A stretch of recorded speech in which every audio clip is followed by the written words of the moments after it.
recording. So the usual format for this is that at 6 o'clock, we have our deep discussion series here at Alluvium. And so what we want to do is sort of fly in the face of the conventional wisdom that if you want to say somebody's friend, you shouldn't talk about religion and politics, right? That's the old adage. But what we want to do is we want to enable people to have deep discussions because we feel like the purpose of religion since antiquity has really been that it's trying to answer questions of cosmogony and eschatology. Where does the universe come from and what is the ultimate fate of the universe? And I would dare say that the right answer for that, coming from the Alluvium perspective, is we don't know the answer. But I think that uncertainty is a real uniting thing.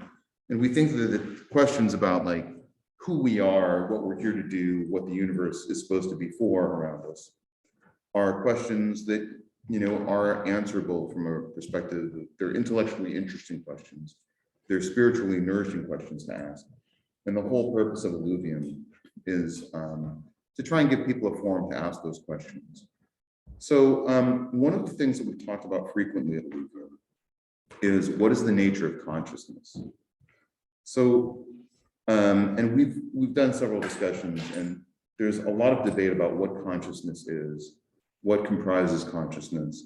And I think the question of what is consciousness really gets to the very root of the questions of who we are spiritually, which is, of course, inextricably woven into the question of what we're here to do and what we're supposed to be in our time on this earth. So, all right, so I want to introduce John Danian. Some of you may know that I'm a medical doctor and a professor at the University of Washington.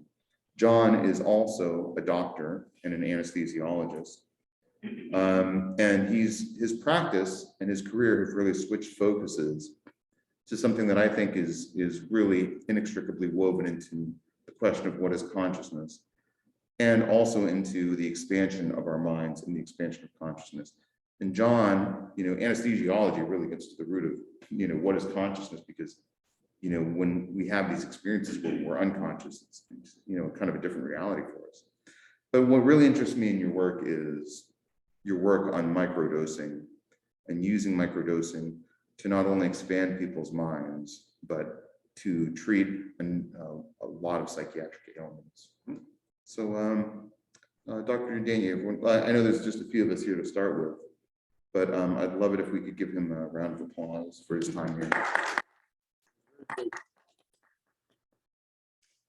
As Eli said, my professional life has revolved around altering consciousness of the patients that were entrusted to me. Also their physiology, but physiology is fairly mechanical when it comes right down to it. Consciousness, on the other hand, as Eli said, is somewhat more ephemeral. So part of what we do in anesthesia is to inhibit awareness of what's going on, because these patients are going through traumatic procedures. And with awareness of them, were that to be maintained, that would scar them psychologically. That would be deeply traumatic psychologically. And there are incidents of awareness in anesthesia, and they almost invariably result in PTSD and stay with these people a long, long time. There are different stages in anesthesia. So when you administer an inhalation agent or a gas that the patient is breathing in, the first thing that they do is to sort of lose their sensation of pain, but still maintain some awareness. Then the next thing they do is that conscious awareness goes away. And then the third stage is the surgical anesthesia, where physiologically they don't respond to noxious stimulus. And then the fourth stage is complete toxicity and death. And obviously you try not to go near that. But all of those stages involve some degree of inhibiting the natural neural function of the patient. And so you have to be really careful what you're doing. Part of what Eli said about psychedelics and ketamine, there's an additional stage in that second phase before they go into the surgical phase, which is, they call it excitement. And the patients will move around and laugh, and they become essentially disinhibited. And we'll get back to that because I think that's where really psychedelics come in. So anyway, consciousness is by definition sort of subjective. It's what makes you you. Descartes said, "I think, therefore I am." I think he really meant I'm conscious, therefore I am. Everything that you see, feel, all of your sensations are essentially registered in your brain somewhere, and you have to sort of surmise what's going on in reality based on the information and inputs that you're getting from your senses, from your thoughts, from your feelings. And you're constantly undergoing bombardment of all those things simultaneously. But you can't be aware of all of them at the same time. Otherwise, you wouldn't be aware of anything. It would just be confusion and chaos. So I like to think of consciousness as sort of a stage, like what's behind me, full of people and ideas and thoughts and feelings. But you only have a narrow spotlight, and that's your consciousness. That's what you're focusing on at any given time. There was a book by Marvin Minsky about artificial intelligence, and he brought up a scenario where you want a brownie, or you're confronted with a brownie. And part of your brain says, that'd be really tasty. And then another part of your brain says, yeah, but it's going to go right on your hips. You're gonna mess up your diet, you're gonna mess up your blood sugar, whatever. And another part of the brain says, well, you can have the brownie, but you got to run a mile tomorrow. And Marvin's question was, well, who are all these people in your head? And the answer is, there's all these neural networks that are simultaneously processing things in real time. But again, you can't be aware of them all, otherwise you would be paralyzed. And so you get to pick what you think is important at the time. And there's something in your brain in the prefrontal cortex called the default mode network. And that's essentially the part of your brain that's perhaps equated with your ego. Like, you make up your story, here's who I am, or here's how I got here. And you pick and choose bits of what's going on currently and what's been going on in the past to make a coherent story about where you are now. That's your consciousness.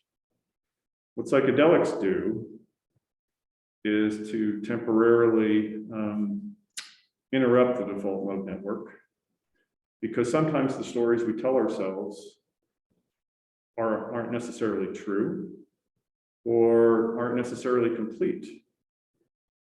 And the psychedelics will actually just sort of expand the spotlight. Like, here's some other things that are going on that you may want to consider that don't necessarily go along with the narrative that you have. So historically, the consciousness is called the hard problem, because we think we know where it comes from. It resides in the brain somewhere.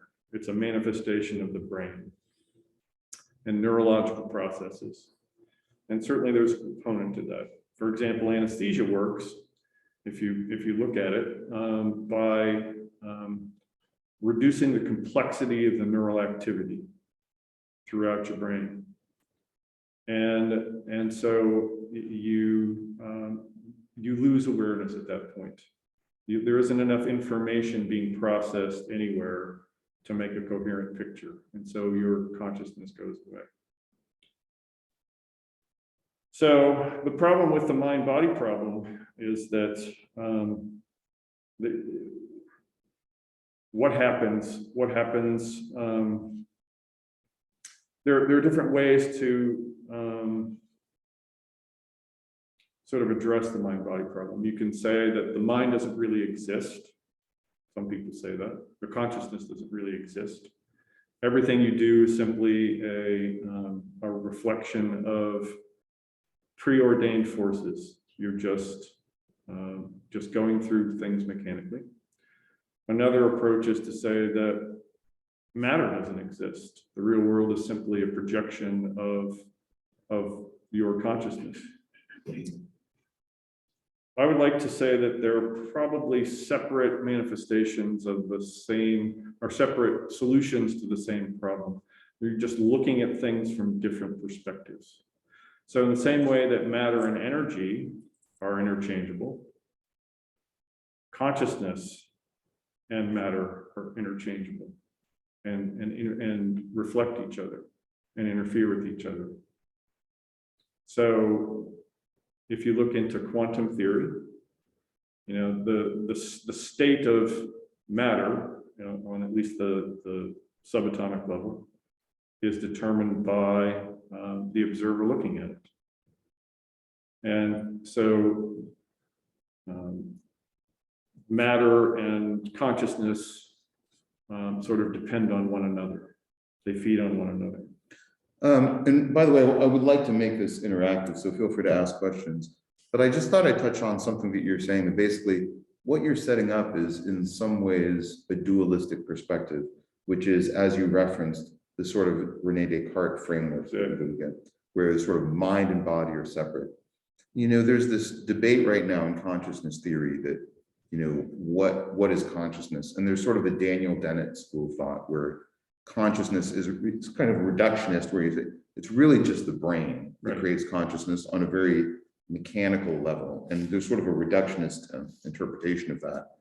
And then there's the sort of I think Dan Chalmers, yes, or John Chalmers, who has the other side of the coin, which is that there is something that is epiphenomenal about consciousness, something that is separate from just the firing of neurons.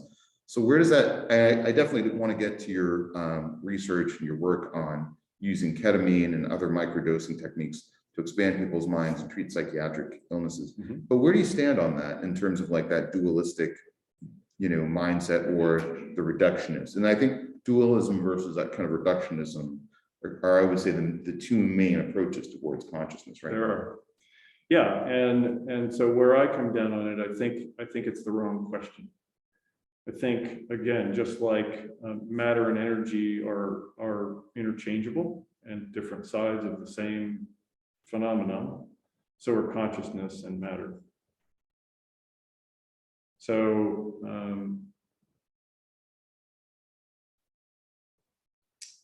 it's interesting because, so if you come down on the side of materialism and here's the brain and consciousness is an epiphenomenon of, you know, billions of neurons in there and trillions of synapses, maybe.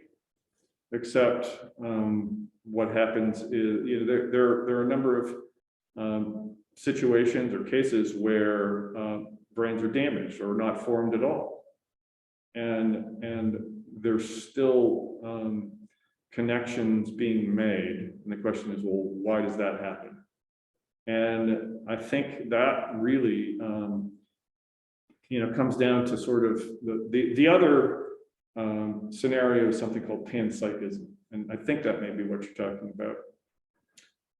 Yeah, that's another sort of school of thought, I think, which is sort of the answer that everything sort of has a consciousness to it. And so if you posit the universe as an information processing system, and you can say we're part of that. Sagan used to say that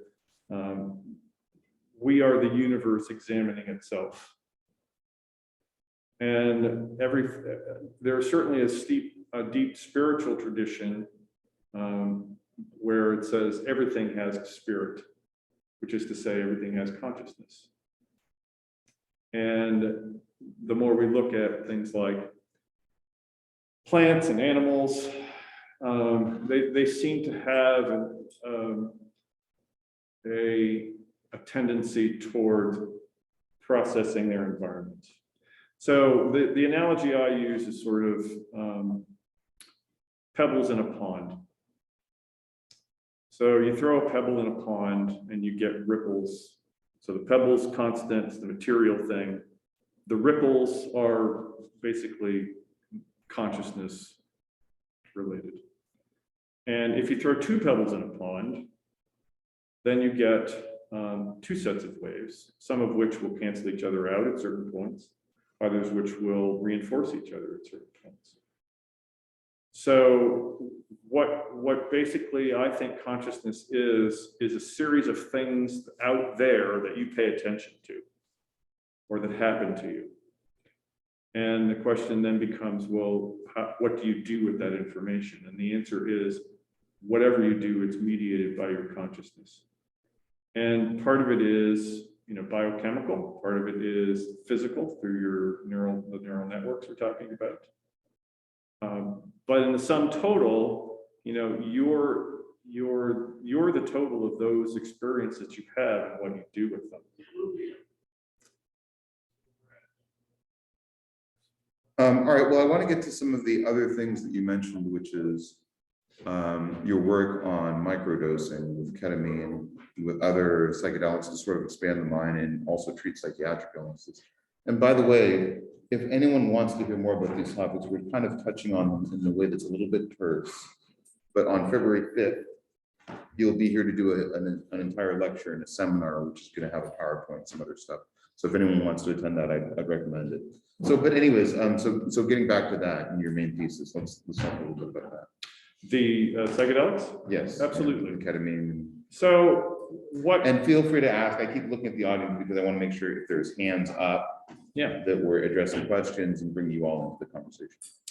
Yeah, the question is then what gets in the way? So in a normally functioning information processing system, so you get your input, you get your processing the way that you're supposed to do that, and then you get proper response to that. If there's distraction, then things start to go haywire. And so with mental illness, let's take schizophrenia, for example. Like they're easily distracted. They tend to have an underdeveloped prefrontal cortex. They have sort of chaotic thought processes. And so that limits their ability to behave normally, or we consider normally in the world. With something like depression, you start to get a ruminative, circuitous thoughts, that you get an idea in your head that you're worthless or what have you, and you can't seem to shake it. And what the role of psychedelics is to take that default mode network that's telling you those things, like this is who you are, this is part of your essence and being, and it says, well, wait a minute. Let's take that part offline for a while and maybe look into why you think those things. And so anytime that anybody is having a psychedelic experience, and people have been, searching for those kinds of experiences for 10,000 years, you're looking for a deeper meaning that you don't see that's interfering with who you are in your life. And so what the psychedelics allow you to do is sort of interrupt that and expand your consciousness a little bit to involve other parts of the brain that have been shut down. So for example, somebody who's been traumatized, they'll take that experience and they'll shut it away because it's painful, and short term, it's not a bad strategy because you need to get by in the real world then and there. And if you let that trauma sort of paralyze you, you can't do that. that's not a bad short-term strategy, but for long-term strategy, it's had its downsides. It's like an abscess that walls away. And unless and until you sort of get it out in the open and drained and then deal with it, with treatment, it's just going to stay there and get worse and worse and worse. So what the psychedelic allows you to do is to sort of open that up so that you can examine it and with somebody who's trained to help do that. So in the presentation that Eli's talking about, I've got a therapist, a trained psychotherapist who's psychedelic savvy to sort of talk about that end of it. So it's one thing to open your psyche, it's another kind of deal with what comes out. Yes. With the doing the psychedelics, you are stating that you would recommend only doing it with somebody overseeing you versus doing it on your own, even microdosing? Microdosing is another thing altogether. So if you look at and this kind of goes back to the dualism that Ela was talking about. If you look at the machinery in your brain, like again, part of it is the nerve tracts and that sort of thing. Part of it is the neuromodulators. So you've got a lot of substances like dopamine and serotonin and GABA, and they all serve either to increase nerve conduction or inhibit it. So for example, anesthesia, all the anesthetics work by increasing GABA, which is a neurotransmitter, and they all inhibit neural transmission. That's why the electrical activity goes down in anesthesia. So when you microdose, you're changing the pharmacology in your brain, those neurotransmitters, a wee little bit. You're tweaking them. Right. When you're having a full-blown psychedelic experience, a much higher dose, you're altering it quite a bit. And that's where you get that opening of consciousness. And yes, I would not recommend doing that on your own. How many grams are you talking about? I'm talking about mushrooms Of personally. Psilocybin, of Yeah, mushrooms. psilocybin. Yeah. So what level does that go from it's safe to take by yourself versus this is a therapeutic amount that you should have supervision? Yeah, probably somewhere about half a gram if you're going to microdose. And then if you're going to have a full-blown psychedelic experience, somewhere around 5 and up to 25. Okay, so if you're taking like 2 or 3 grams, you don't need to worry about being. You're somewhere in between. Okay. And you don't know because everybody is going to react a little differently. Exactly, yeah. Everybody's neurochemistry is different from everybody else's slightly. And your neurochemistry from one day will vary depending on what happened to you the day before, or What you do is very guided, specifically prescribed and therapeutic. So I think it's kind of like an analogy would be like, let's say I go to therapy and I work through issues. That's sort of a much more regimented type of a situation. I could just go to a friend and talk to them about my issues and say, hey, I'm just going to give you $10 and you sit there and listen to me for an hour, right? But when you go to therapy, it's much more. So that's kind of what I think of as what you do. Anyone can go and say, I'm going to take some psilocybin, I'm going to take some ketamine. yes. Yeah, but I think what you do is much more like, Well, this is a program. yeah, and it gets a little trickier because right now the only thing that's available outside of a research program is ketamine. Now, ketamine is a very interesting drug. I've been using it, since I was a pup. But By pup, you mean resident. yes, that's right. And the problem is that you really don't want to have anybody have a psychedelic experience anywhere near a hospital. Like that's the absolute worst setting you can imagine for everybody. So, anybody that I gave ketamine to, and there's a whole host of reasons why you would use it, like you wanted to avoid any psychedelic experience. So you give a ton of benzodiazepines to keep them from freaking out. Now, if you're trying to do that therapeutically, what I do with ketamine is I start everybody with an infusion. The advantage of an infusion is I can titrate it. I can see what's going through their heads. And I tell them, like, if you have, if this is untoward, if this is too intense, like, we can slow it down, we can stop it. And the paradox there is that allows them to lean into it. Once they know there's an off switch, then they can say, okay. And so what I tell them is, I don't know what's going to come up during one of these treatments. You may not know what's going to come up during one of these treatments to the patient. But almost always the thing that needs to come up is the thing that comes up. And I wasn't really ready for it when I first started to administer ketamine for depression. Like most of the ketamine clinics out there, it's like, here it is. Some of them aren't even in the room with the patient. But about half the time, something that they need to talk about comes up, and then somebody should be there to help them process that. Not to tell them what to think about it, but to be curious with them and be supportive with them. Like, what's that all about? What do you suppose is happening there? Can you give us some anecdotes of some people in some situations where they were refractory? I mean, is that something that you've seen a couple of times?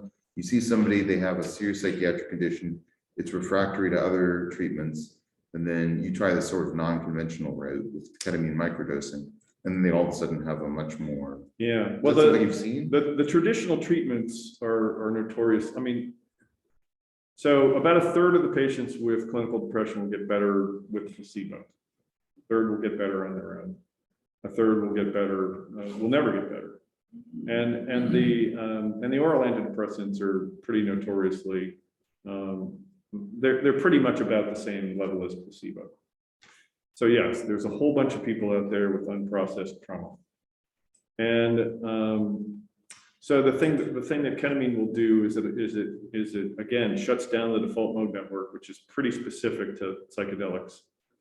And once that's shut down, it basically will it sort of shakes things loose. So your sense of reality is one thing, and then it says, maybe not. Let's look at some other things that are going on. And if you can keep that going, if you can keep that openness to another answer, another reality that's going on, another state of consciousness, if you were, then you can start to get to the bottom of things. And that's where the talk therapy comes in. You can do the same thing with talk therapy. It just takes a long, long time. And when people get stuck, when patients get stuck, that's what's happening. So the psychedelic will get them unstuck. What you do with that afterwards is the key. I mean, it's pretty easy to get them unstuck. The problem is that they have gotten into a pattern in their lifestyle that had them end up there. So the answer to your question, Eli, is that, yeah, a lot of these people will get unstuck, and you find out what it is, and then you find out from them, like, okay, what's it going to take to change the patterns that got you here? We have time for a couple more questions. I know we're trying to incorporate a lot of little mini lectures in today, and I would encourage you very much to come back on February 5th to hear John Daniels, Dr. Daniel right here, full lecture. But we are recording this, by the way, so just so the people in the back of the room know that we're recording right now. But you're welcome to come on in, and I'll put out some more chairs. Thank you. Yeah, you're welcome to come on in. Do you have a So, question? yeah, let me open it up to questions from the group. So, Yeah, this is really, thank you so much. It's so fascinating. Is it because of the pandemic? Can we talk about a collective trauma we are experiencing? Sure. And is there documentation for this? And probably maybe there's past historic examples or something like that? Yeah, the thing about trauma is it's not the actual trauma itself. It's the ability to respond to the trauma that really keeps things stuck. That's what leads to PTSD. And the problem with the pandemic is that we're stuck. You know, there's not a whole bunch we can do. There's not a lot of good messages out there saying, okay, here's what we all need to do to pull together. It's like you're kind of on your own, and people keep getting sick around us, and you keep looking at the data. And in my particular specialty is the healthcare workers, because that's where all these people end up. They're all funneled into the hospital. And the level of trauma there, which was extensive before the pandemic, has done nothing but go up. And even this last wave, even though Omicron seems to be less deadly, there's just so damn much of it that these people are, and they can't go anywhere. Like the only thing they can do is quit. And there's something about healthcare personnel that won't let them, because they're there to help people. I mean, that's parts of who they are. Any other questions from the room about, I have a question, which is while you're all are thinking about that, which is the two things that I wanted to get into that we probably don't have time to get into, but I was really interested in the research of Anil Seth, who, oh, yeah, so I have one question, then I'll open it up to whoever, yeah. But can you just briefly touch on the research of, Roger Penrose and Stuart Hameroff? Stuart Hameroff is actually also an anesthesiologist who's done a lot of research on consciousness and the sort of quantum mechanical underpinnings of our conscious mind, which I find it to be a really fascinating theory if you want to touch on it briefly. And then we'll get to the other question and then we'll do. That kind of goes back to the connection between consciousness and matter. So unless and until there's an observer in a quantum state, like nothing happens. It's interesting because every neural system from every animal, no matter how sophisticated or non-sophisticated, exhibits that sort of phenomenon. And so the question is whether the universe itself is made of consciousness. Like, is that the thing that runs? I don't know that Penrose is talking about that, but that's sort of the impression that I get from those folks. Let's open it up to a question. I think a couple of you had questions. Oh, I thought you said somebody had a question. Isn't all these pills and tinctures and everything we take, isn't that toxic side effect? They have a side effect, isn't there a better way? Look, I know that chanting is a good way. Yes. Instead of taking something more into our body and our brain, and it's toxic, and mushrooms are toxic. Everything is toxic in well, I mean, an an apple excessive is dose. toxic. Yes, it is. So the answer to your Apples question are is very yes. Apples are very toxic. Oh, whatever. The answer to your question is yes. You know, you can use all sorts of meditation, psychotherapy, exercise. You can do lots of things that will get your brain out of its rut. The problem is that if for somebody with extreme PTSD, they don't have the wherewithal to get up and do that stuff. And if they did, it's going to take a while, like years, some of that Have stuff. you tried? What's that? Have you tried? Have I personally? Another way.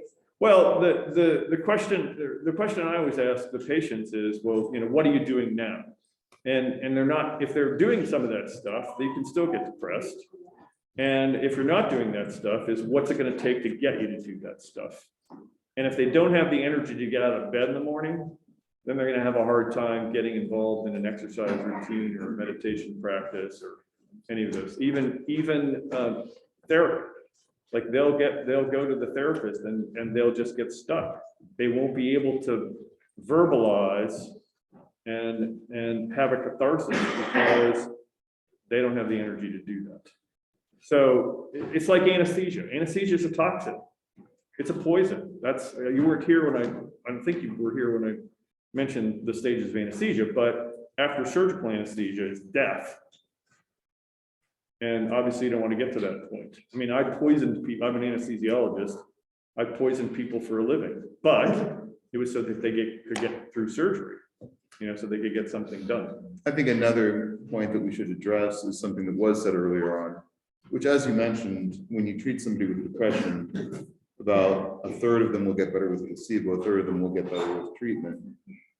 But I think it seems like what you're really gearing your therapy towards and your information towards is the people who are refractory towards those more conservative or more holistic means of treatment. But obviously, things that are less pharmacological are your first lines of treatment, or should be. Well, and to add on to that, it's a bridge to less invasive methods. So it's a way to get them started on a meditation practice or an exercise regimen or whatever it is that they are called to do. And you offer them, all of these options and they get to pick what it is. I do want to switch gears a little bit because I know we're trying to squeeze a lot of things in. And a lot of times just let me give you a little bit of the overview of what we're trying to do here on the 6 o'clock open discussion. What we're trying to do is sort of discuss things that are very deep and sort of philosophical questions. And so to that extent, we do have this discussion series that we'll do every Sunday at 6 o'clock. It happens right before our open mic. And it's a way of asking questions among people who are really spiritually curious. If you didn't know, one of the reasons why we started Alluvium is because we wanted to sort of, have a forum where people could connect in a way that's spiritual. So I want to thank you, Dr. Daniel, and you don't have to move, but maybe you could move over and maybe we could bring over another chair. Because I did want to introduce another person just briefly, Timothy. Sure. I'd love you to come up and just do a little quick introduction of who you are and what your relationship was with Alluvium. But you can bring up another chair. And then I know at 6:45, we're going to try and transition into the memorial service for Doc Justice. Could you give us the doctor's name again? Dr. John Danye. And again, his full How do you spell the last name? D-A-N-Y-E, Y.I. Y-I, excuse me. A-N-Y. And my colleague, Kathy Jonas will be here on February 5th. February 5th. Thanks. I just needed the name, obviously. Sure. There will be a full afternoon seminar that Dr. Danye is going to give. So I would say that's one big component of what we do here at Alluvium. We try and provide resources for spiritual actualization and potentiation.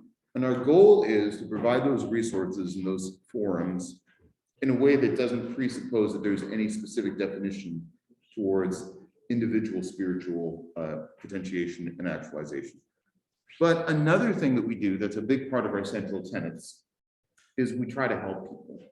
And so to that extent, I'm really proud of all of the philanthropic and altruistic things that Alluvium has been able to do. Just as a couple of small examples, just this month alone, we've distributed 500 stockings to the unhoused mostly and to the other poor and needy communities around the area that included weatherized socks, hand warmers, batteries, flashlights, lighters, and candles. So, and some other things like snacks. So we're really proud of that. Since December, we've actually disseminated over 900 blankets, tents, and sleeping bags. And I'm really proud of that too. And I'd be lying if I said that this was something that I've really been the chief spearhead of. What we have done is we've facilitated some really great relationships with Ben Spoke Outreach and with the Way Home, and also with the Burrito Brigade. And another couple of individuals that I've been really privileged to work with have started a really new practice here, and we're in our 3rd week today. And that is the outside free market that we provide.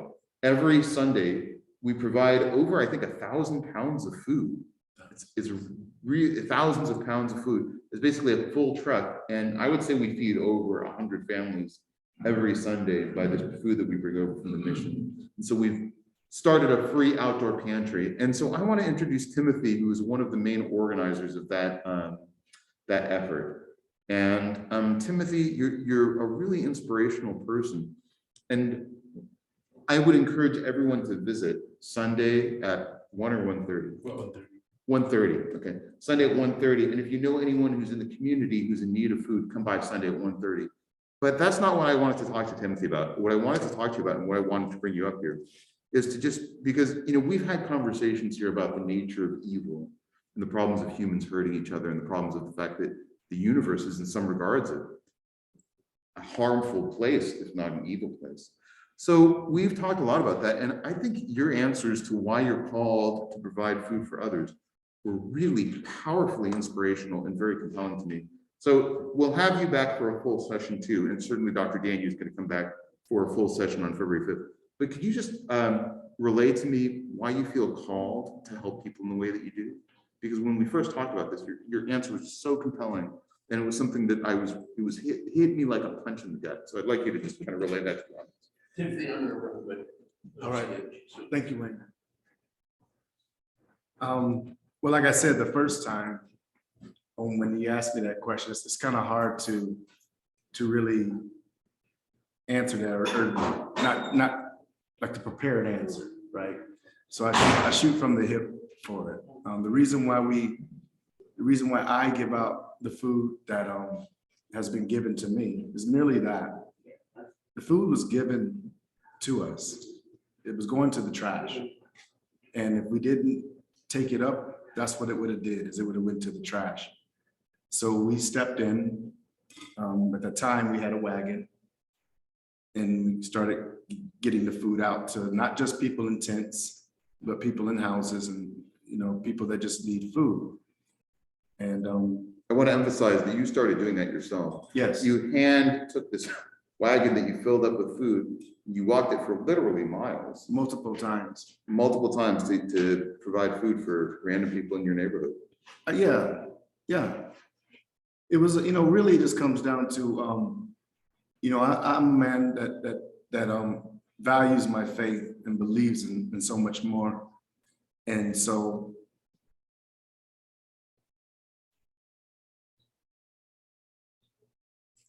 the only thing I really see that I can offer is to help. And I thought giving food out helps people. And like, Excuse me, I'm sorry to interrupt, but I believe people are going to be arriving for Memorial. Yeah, no, I'm aware. So that was supposed to start at 6:45. So it's 6:43 now. So we do have just a couple other precious moments. But I know that we'll have the open mic starting at 7, just so everyone's aware of that. And the main gist of that open mic is going to be so that people can serve the memory of Doc Justice. So again, we do the 6 o'clock open discussion forum, and this is our deep discussion. And then we do the 7 o'clock open mic, and we do this every Sunday.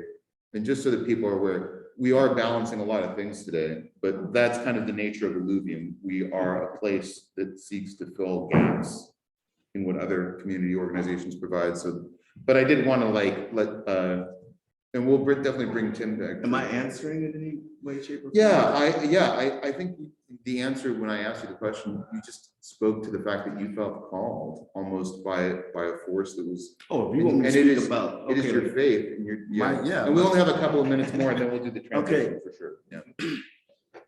I was called to do good. That's my calling. Whatever that fits into, basically based out of what I would want someone else to do for me, or to do for my daughter if she was in a different country and had nobody there for her. I think on it like that, like somebody with my mother who's tending to her while she's back in Florida right now, or my brother's helping her with the lawn. Help and do good. And that's how I base the good, is what I would want someone to do for my family, for my children, and for me. And the food was given to us to do that. And now even Eli and all of you supporting Eli has helped us to continue to give out food on the side of this building.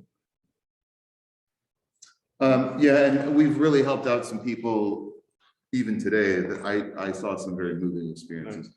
So if you know anyone in the community, please let them know that we're here for them. Yes. Sundays at 1:30, we give out tons of food, and we're really happy to be doing that here at Alluvium. And I want to personally thank Timothy for being a really inspirational example of altruism and philanthropy.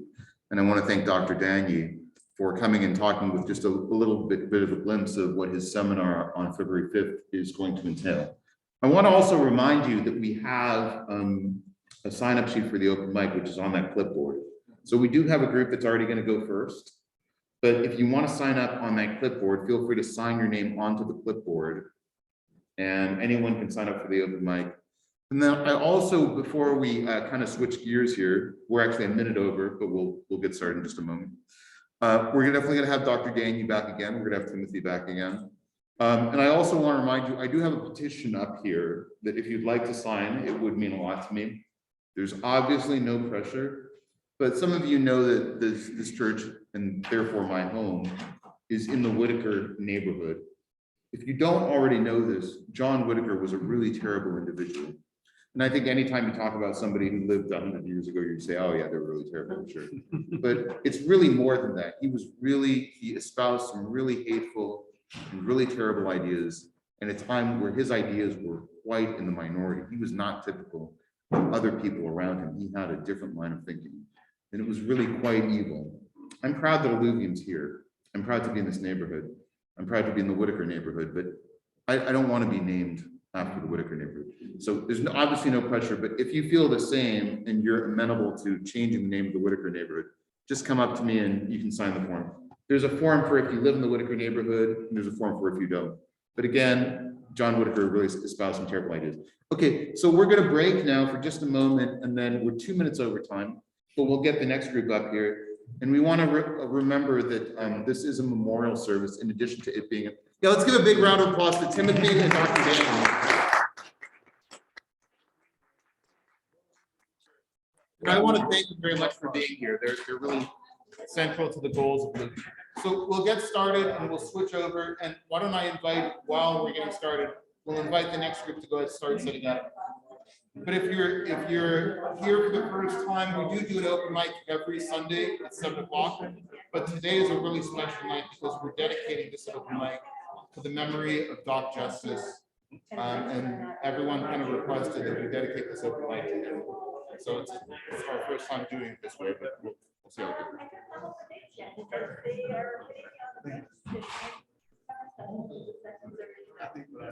So it'll be good summer session. I don't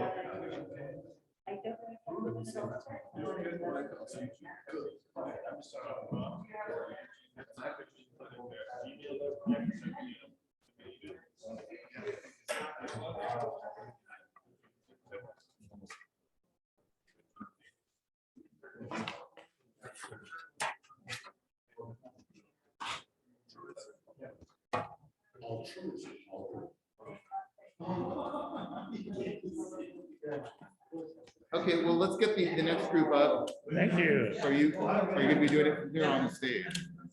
How about right here where I can see it? Oh, sure.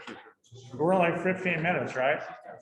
Do you It's have a going to be clock? it's going to be the whole open mic. So if anyone wants to sign up for the open mic, there is a sign up Oh, sheet. thank you. Are you one? Yeah. Kent. Oh, hi, nice to meet you. Thank you so much. Yeah, good to have you here. I appreciate it. Yeah, for sure, yeah. But we're 15 minutes basically, right? You can, well, the open mic is going to last the rest of the evening. Okay. Yeah. We'll just go for a little while then. Yeah, Thank you see. so much. And let me That know- was so inspiring. Let me know when you want me to quiet the room too. I'm happy to do that. Pardon me? Let me know when you want me to quiet the room and draw attention to you once you're set up. So, yeah.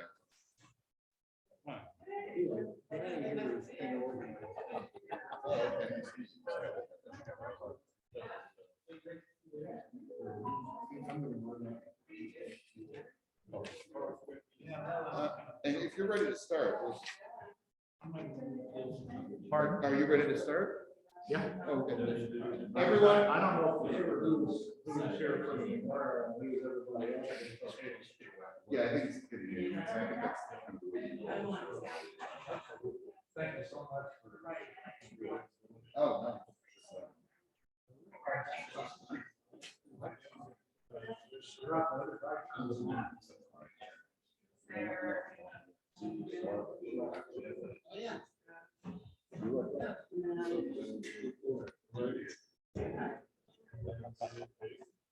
Now is, let's see here.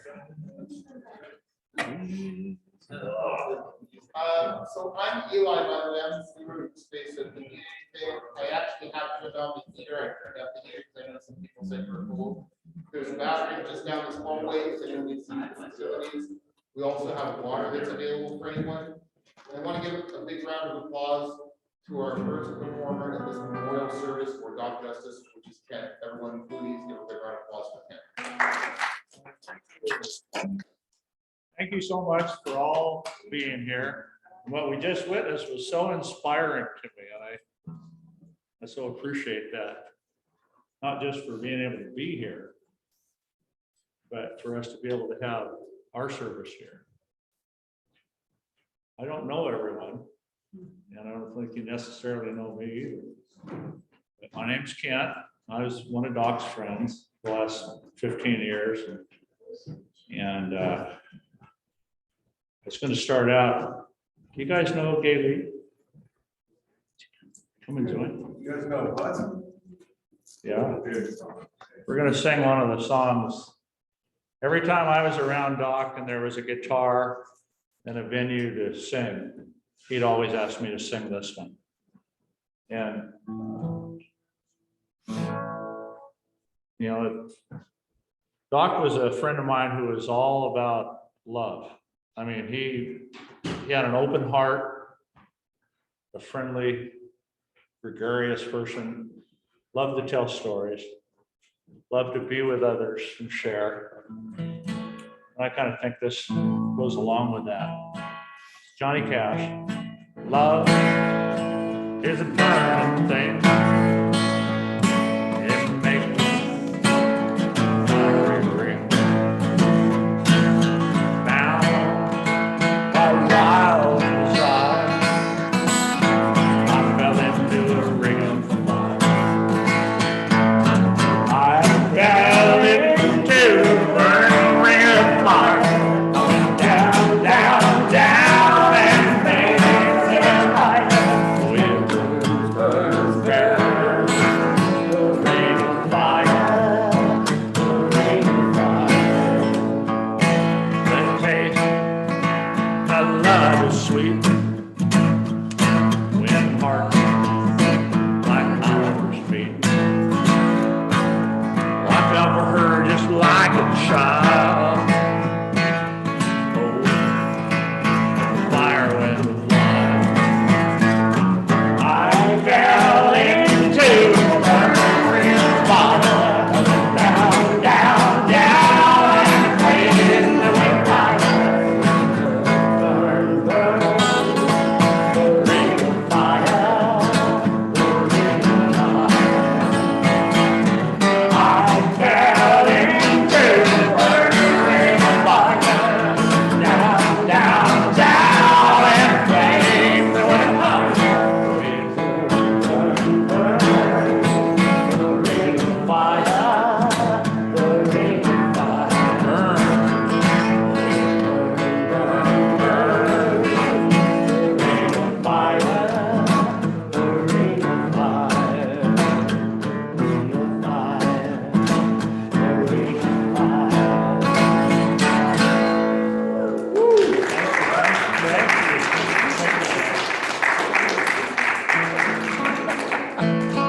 We'll do her again, we'll do her again.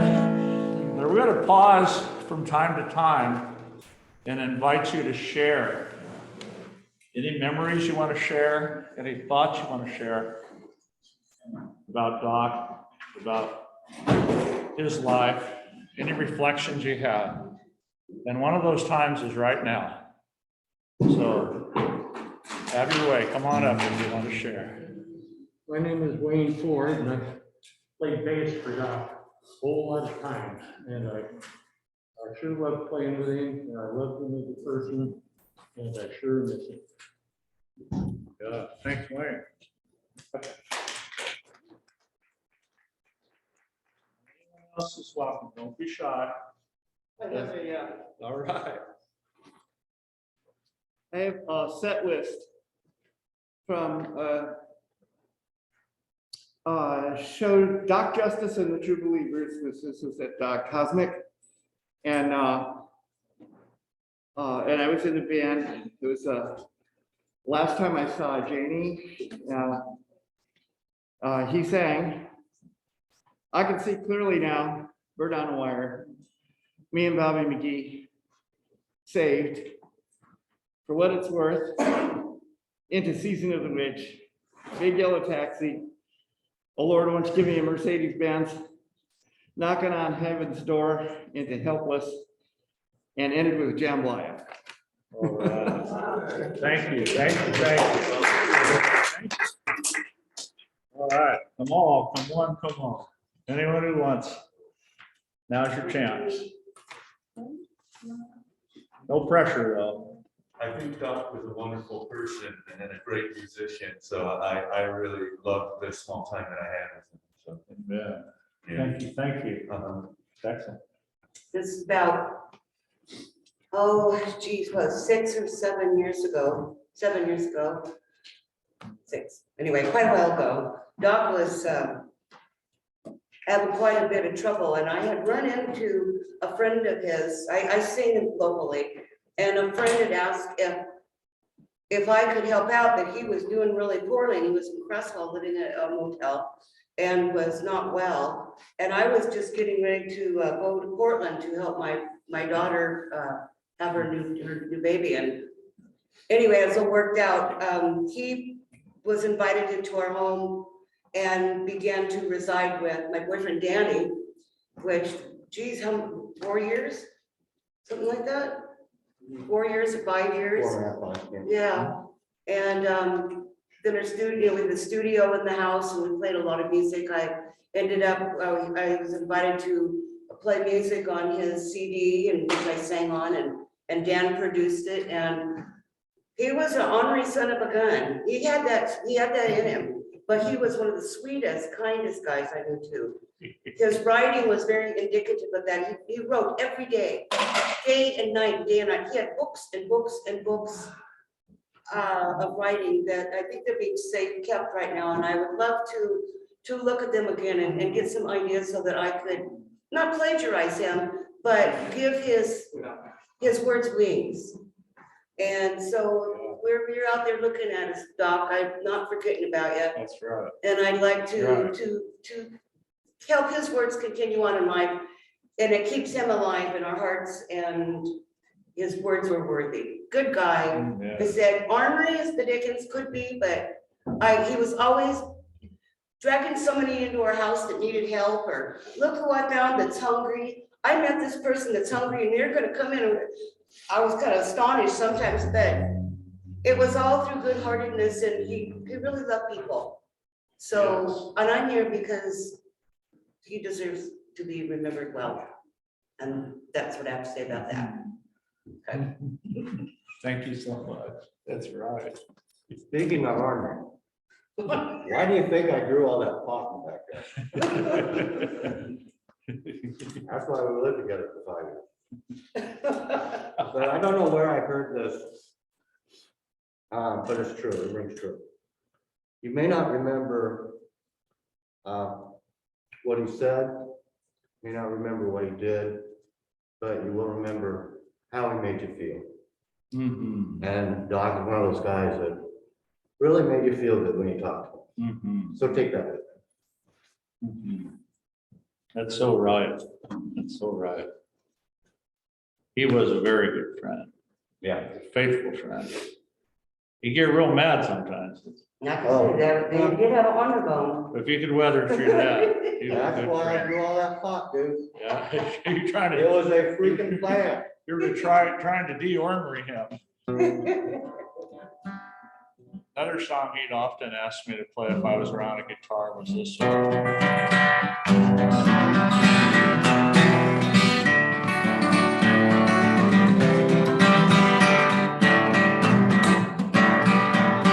I'm just a poor girl, my story is seldom told. I have sung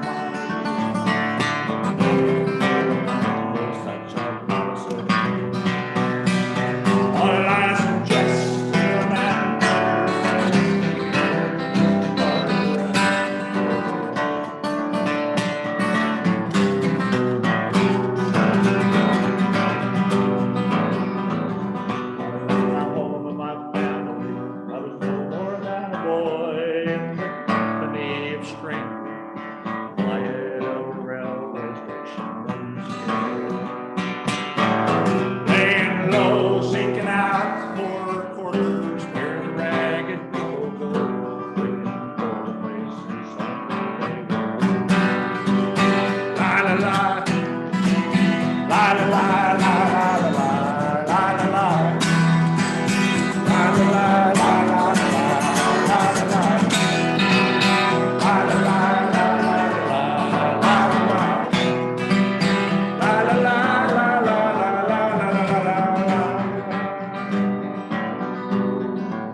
the folk tradition, with the chamber first.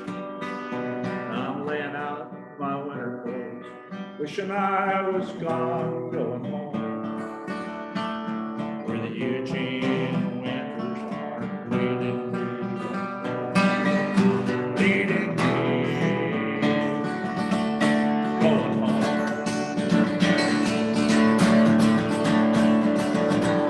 Stands a boxer and the fighter, by his train and the carries every gun that leads. His anger and his shame, I am leaving, I am leaving, my lose will remain.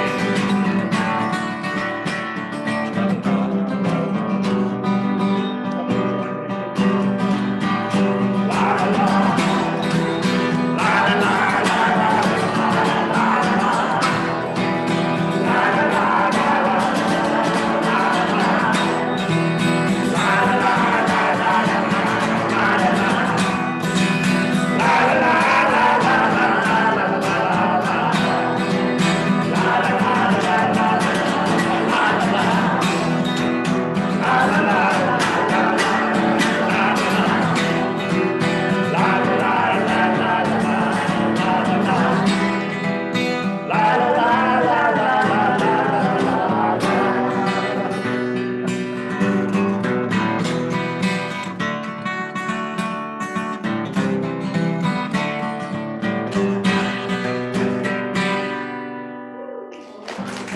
Thank you. Oh, Darwin Gailey, please come one more time. Please come one more time. Doc introduced me to Gailey, and she was every bit as good as any great jazz singer I had ever heard, or any great blues singer I'd ever heard. And I was so honored that she came today and would think about even once singing with me. Oh, absolutely. Thank you, darling. It's really full of love. Right, need to be. Thank you, darling. This was mentioned. Bob Dylan. Mama, take this badge from me. I can't use it anymore. It's getting dark, too dark to see. Feel like I'm knocking on heaven's door. Knocking on heaven's door. Oh, knocking on heaven's door. Oh, knocking on heaven's door. I'm feeling knocking on heaven's door. Mama, put my guns in the ground. Put my guns in the ground. I can't shoot them anymore. I can't shoot them anymore. And those black clouds are coming down. Oh, coming down. Like I'm knocking on heaven's door. Oh, knocking on heaven's door. Oh, knocking on heaven's door. Oh, knocking on heaven's door. I'm feeling I'm knocking on heaven's door. Oh, I am knocking on heaven's door. Oh, knocking on heaven's door. Knocking on heaven's door. Knocking on heaven's door. On heaven's door. Let me in, Jesus. I can hear the Thank you. singing. You know it, you know it. Woo! Oh, you know it, girl. Okay. Yes, sir. Come on. Yes, tell 'em. Oh, no, I was gonna say, we have the sign up sheet over here. You wanna do like one more and then we'll. Yeah, switch it out? absolutely. I was just gonna give one more chance if anybody wanted to say. This is the sign up sheet over here, if anyone wants to sign up too. Right on. I'll have some things to say about that when I got to play. Oh, okay, good. That'll be during the open mic. Yeah, during the mic. Right on, right on. And anyone else, now this is your chance because we're gonna wrap her up here. I've got one more thing to say. Yes, sir. We're all here for the open mic too, and we're gonna, these some of us are gonna be dedicating our songs to Doc, so. Oh, right on.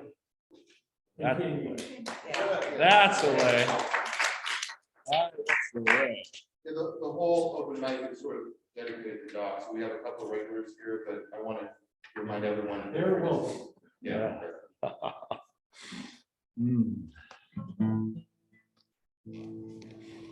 Now I'm debating. I got one song to sing, so I had two, but I'm gonna do one. Doc told me once or twice or three or four or five or six times, but I don't remember exactly the story real well, even though I was told a lot. And We when kept he- changing it. Pardon? You kept changing it. The one with, oh, yeah. Yeah. He came to Eugene, I came to Eugene in '69. I can't remember what year he came. It was quite a while after that. And he said he heard that there was going to be a concert down at Eugene Hotel. So he went down there and it was down, I can't remember where in there, but I wasn't there. And he said it was a guy he hadn't heard sing before who was in Pure Prairie League and was joining another group and they were just signing on to this new group. So when he got there, there was this guy dressed up in a white suit. And as the singing went on, he got up on the table and was singing and dancing and singing wild and loud, you know, and said he never heard anybody sing like that before.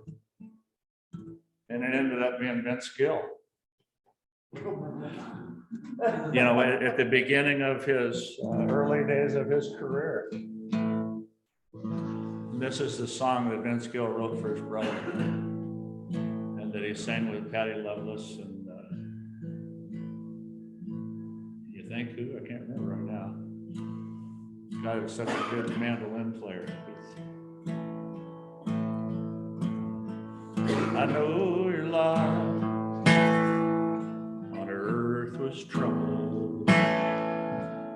In the air could feel the pain.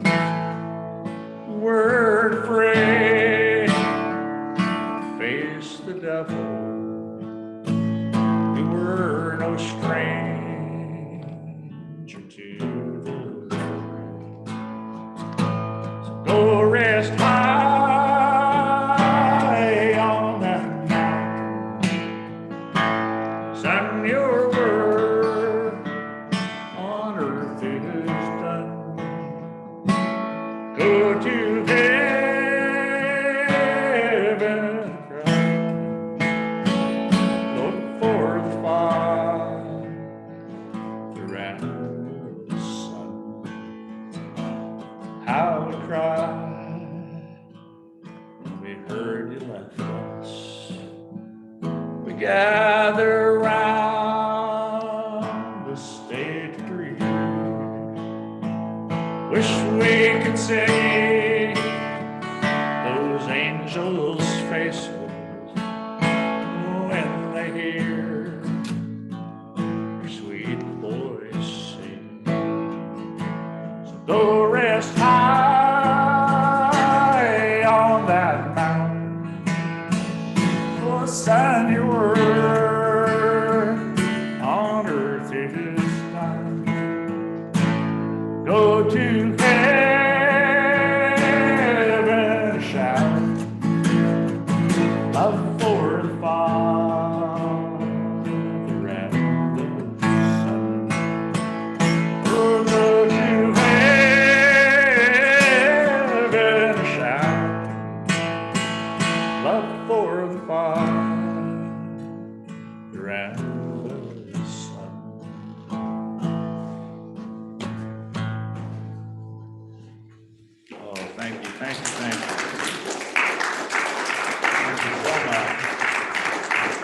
appreciate all who have gathered to honor our friend Doc.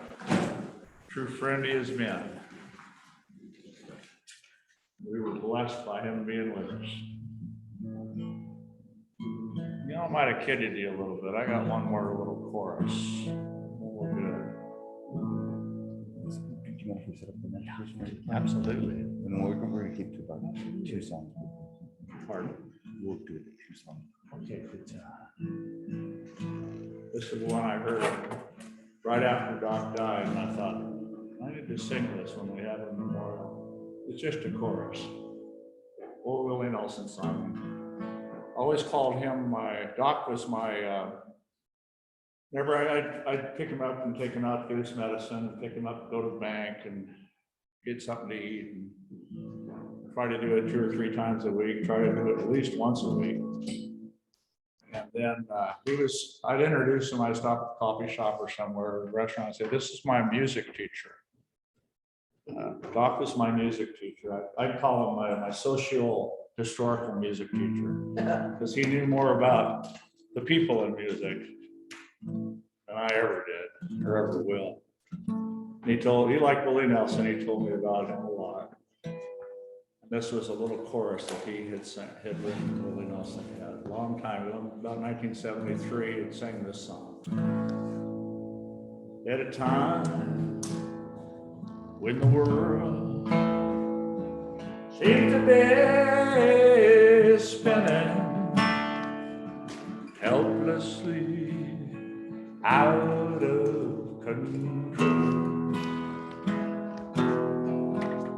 There's deceivers and believers, Lord, in betweeners that seem to have no place to go.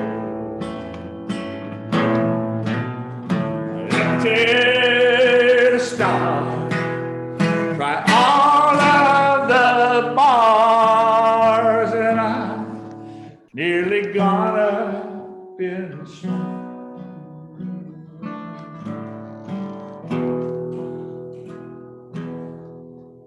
Now my hand's on the wheel, something that's real, and I feel like I'm going home. I felt that's the way it is with Doc. He's in the presence of the Lord now. He has no more pain. He doesn't need medicine anymore, which I was dearly trying to help him get, to keep him alive as long as possible. And he can walk without his bleeding. That's right. Doesn't need a walker anymore, doesn't need a cane. Absolutely. Well, thank you all so much. Thank you. And we're going to continue on now to honor our friends. Thank you so much. I'll just sit over here somewhere on the side. Let's see, that's here. What's that? Yeah, I'll just follow along.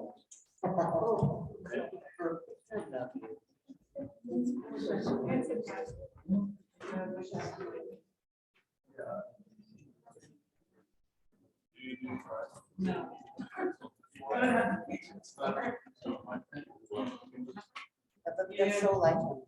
We used to go to presents all the time. When I come down to visit, you go eat the chocolate. I get up in the morning and do like those cup of tea and a flower, a little vase.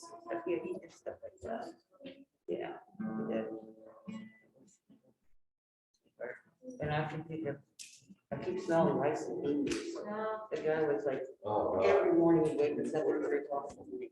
Get the smell of rice and beans. Oh, this is nice.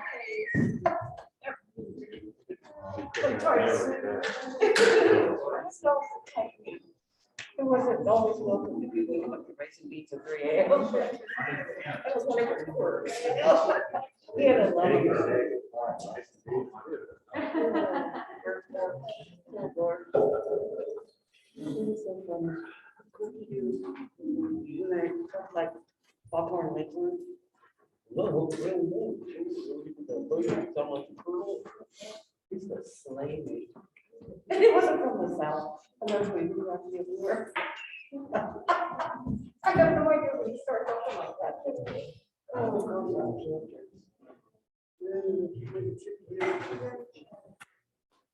yeah, we pretty intimate there in a small two-bedroom place.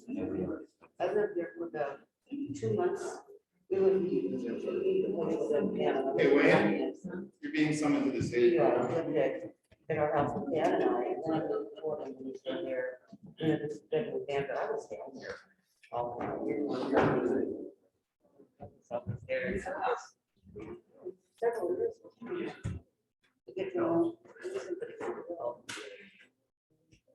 But still, after all these years, as much as I still don't know anything about that. I don't know his brothers and sisters, my mom, his dad, I don't know any of those stories at all. Musicians, gigs, other people that he's met, but I accept all of it. I know nothing about it. Yeah. So weird. Yeah. Well, I knew the playing. I'm thinking about how much I have to use on. After all, and I knew it like in the same 10 years maybe. 25 years. He's coming, sing, yeah. Elbowed around with the same people from 20 years. Still, you know, nothing less. Yeah. Chanting. Years old. Yeah. Oh, yeah.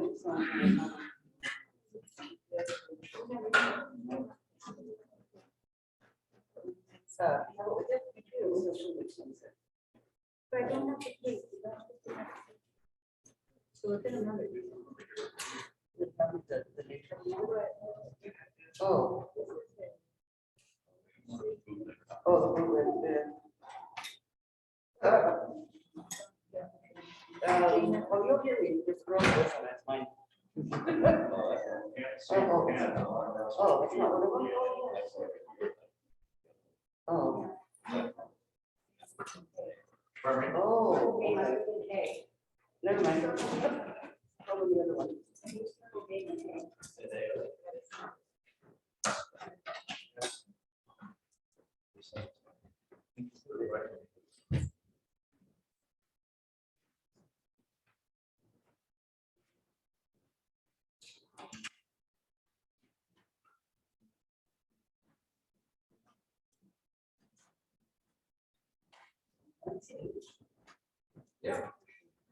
Here, use this one.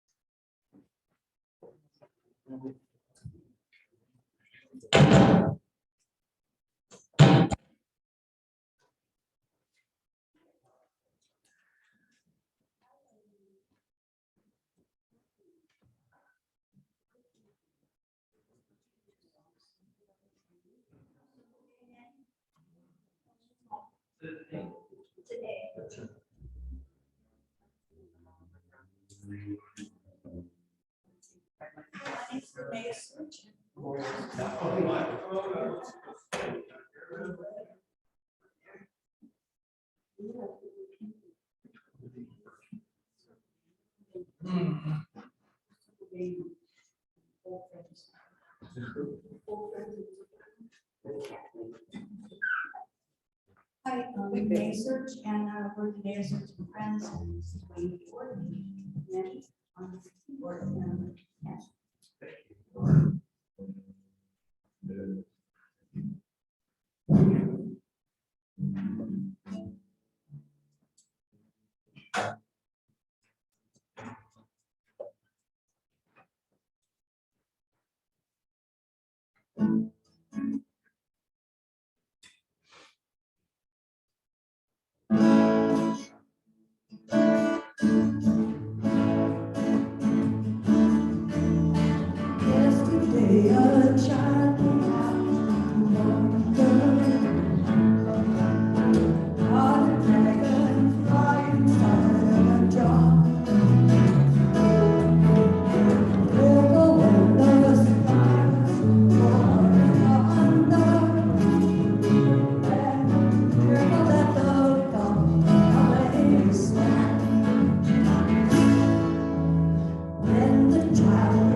Cowbell. Yeah, that's a jumpsuit. You would like. You know how.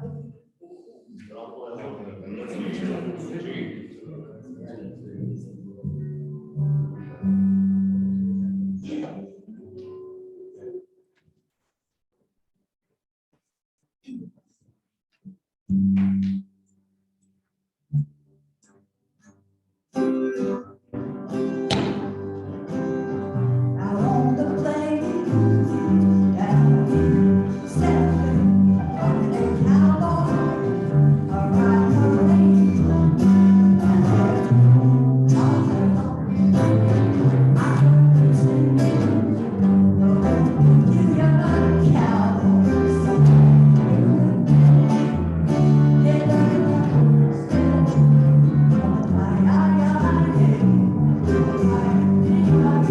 now get along. Get along. You better be on your way. Get along.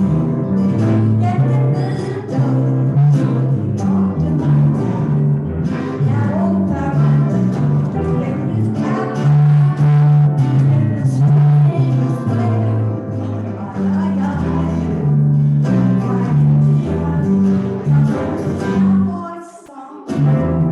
She's just too much.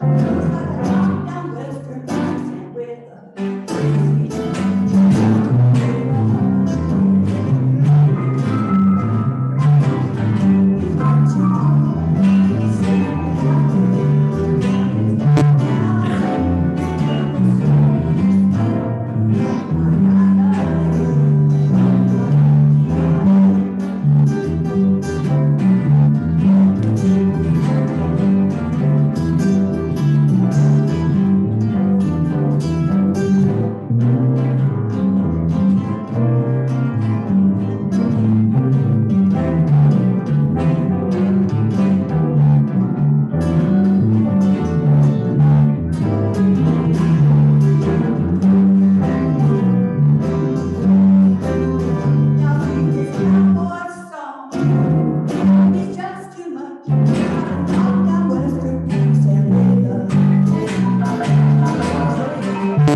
Yeah, I think we'll stick to two. There's a fair number of people on the list. We started a little behind.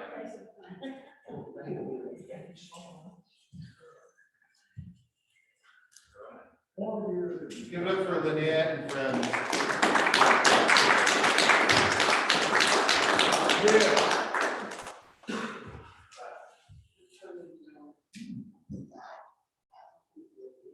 And then which Dave is all up next after me, and then Dave Bart is on deck after which Dave. Yeah. And we'll do two songs.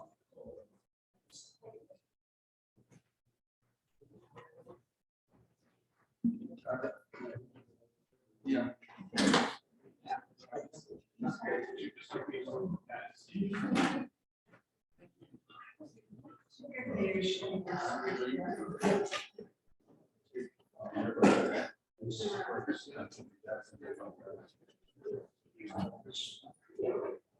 But you did this beforehand. That was so inspiring. Sure. Thanks you guys. Be here. We had no place for me to work. Get ready. Thank you, guys.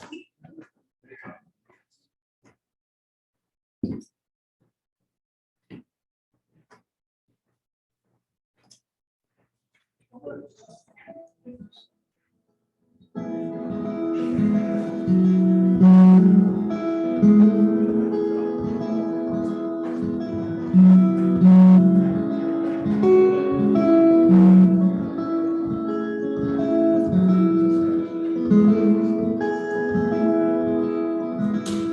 I've been broke, living like I do. I've been tired when the day is through. Half awake, and I try to face the night. I would sleep, but I'd only dream of you.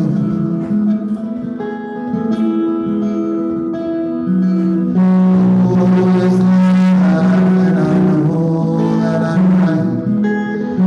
Oh, there's the comfort and grace in the night. Fast I will hold to these truths that I know, even though they never seem quite real to me.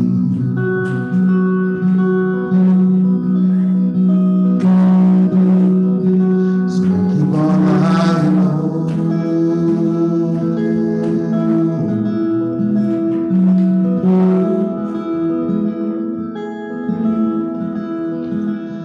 I've been sweating, brushed under the rug like the dogs collecting in my thoughts. I have tried to shake the cobwebs off. They grow back. Whenever I wake up,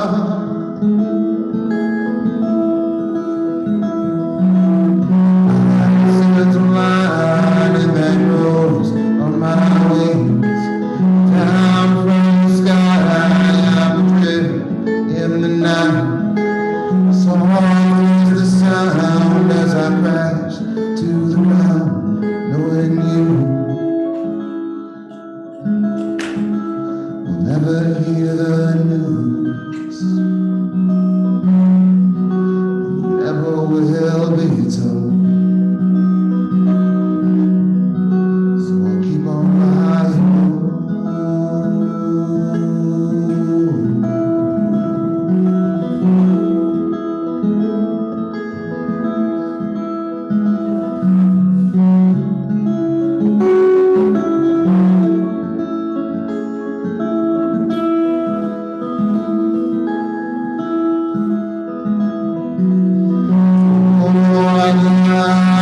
I'll stay out of sight, far from the thoughts you keep close in your mind. Years will pass by and I'll hide from the light, knowing you never think of me in the distant memories. I will keep on lying.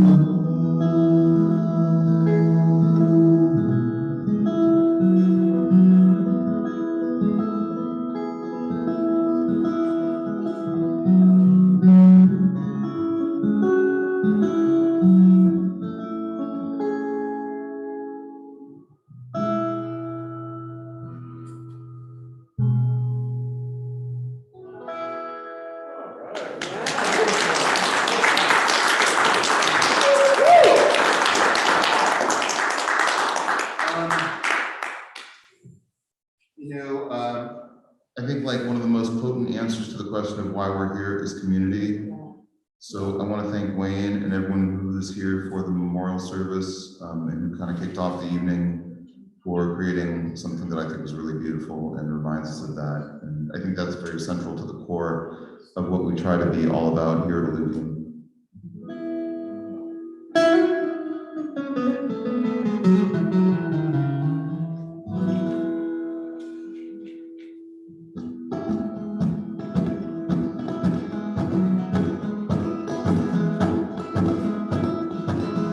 I fall from the heights you saw to the rocks and stones below? Will the ground open up for me so you won't know where I've gone? 'Cause I'll never be a holy man. I'll never be lonely when brings you peace. I will never be the rolling sea. I will never be the stars that God holding back to me. As far as I can see, don't need me to roll.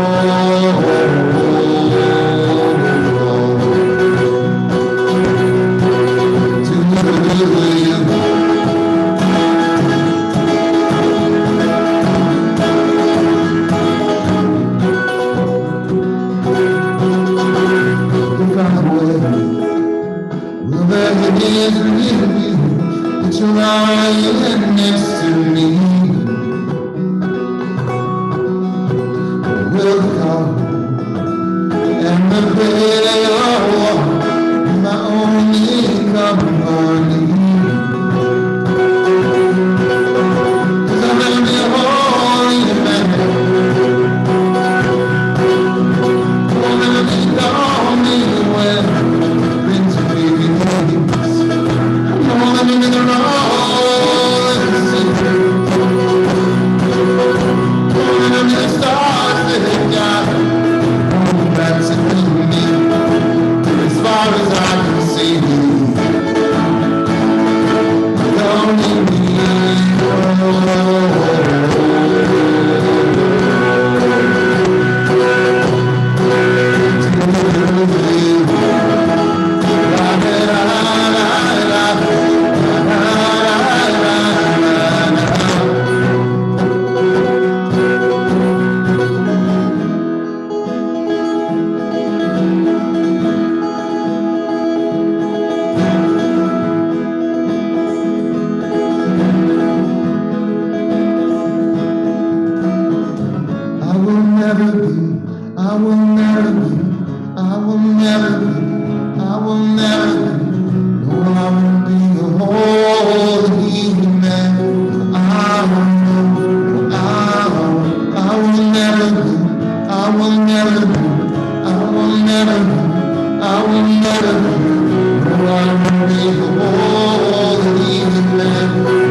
I think you'll really love, and we got Dave R coming up after that. And I really want to thank all the folks who are sticking around after the memorial service to hear some new songwriters and some new musicians that you may not be aware of. So I'm really grateful for that. And it's been a really lovely evening so far. So looking forward to hearing all of you.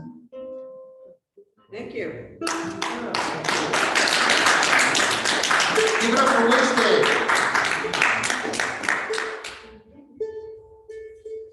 That's a kind of guitar. Yeah, I washed it and shrank. No, it's 4-string revolution, man. You guys have your giant 6-string ukuleles, we need that stuff.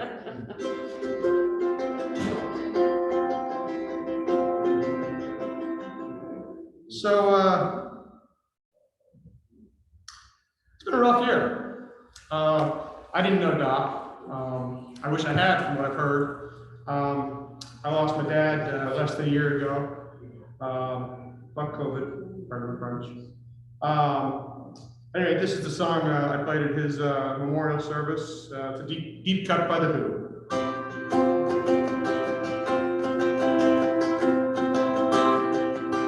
Some people seem so obsessed with the morning, get up early just to watch the sunrise.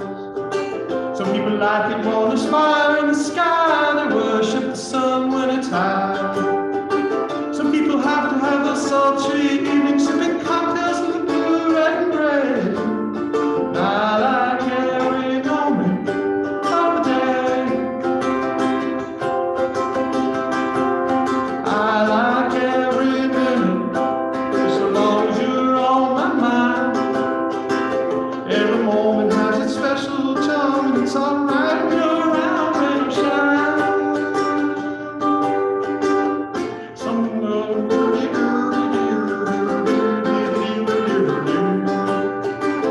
I know a crowd who only lives after midnight, the faces always seem so pale. And then there's friends of mine who must have sunlight, as their suntan never fades. I know a man who works the night shift, he's lucky to have a job and some pay. But I like every moment of the day. I like every minute, I get alive in the snow and rain. I get a buzz from being cold and wet, the weather seems to balance out the pain. So you see, I'm completely crazy, I even shut the south of France. People on the hill, they say I'm lazy, but when they sleep, I sing and dance. Some people have to have those sultry evenings, sipping cocktails in the blue, red, and gray. I like every moment of the day.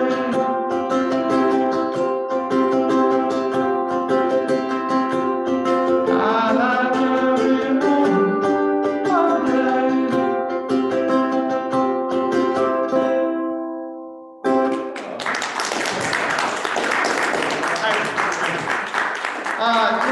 It's always tricky when you go to an open mic. You're like, oh, what songs am I going to play? What songs am I going to play? And you come up with a couple, you're thinking you're going to play. And then you get here and it's a memorial service, and that really changes. Because usually people who've heard me play, I tend to be a bit more humorous in my playing. But I'll play this next one in honor of Doc Justice too, who, by the way, has the best superhero name that I've heard in quite a while, Doc Justice. I didn't know him, but I'm just saying. But evidently he was a bit of a pothead, sounds like. I didn't know the guy, but this is an old Cab Calloway song.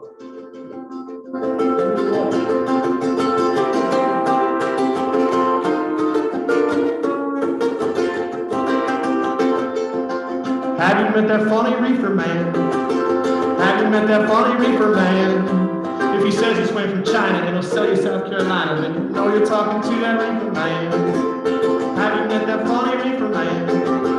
Have you met that funny reefer man? If he's got a sudden mania to sell you Pennsylvania, then you know you're talking to that reefer man. Have you met that funny reefer man? Oh baby, baby, baby reefer man. If you trade your dimes for nickels and he calls watermelons pickles, then you know you're talking to that reefer man.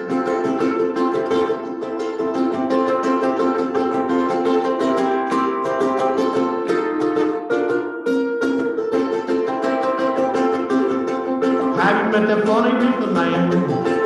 Have you met that funny reefer man? If he says Wall Street is panicked because he won't sell the Atlantic, then you know you're talking to that reefer man. Have you met that funny reefer man? Have you met that funny reefer man? If you work with your funny reefer man. Have you met that funny reefer man? Oh baby, baby, baby reefer man. He smokes reefer, he gets high, and he floats up to the sky. Oh, Have you met that funny? Have you met that funny? Have you met that funny reefer man?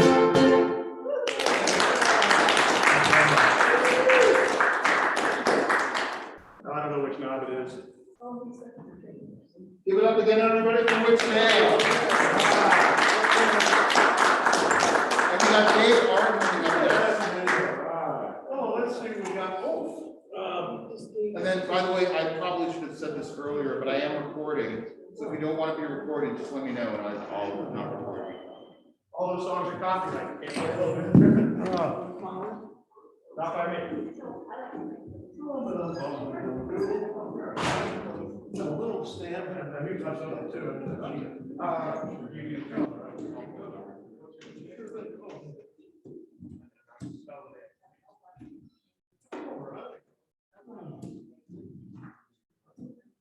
Yeah, it's right here.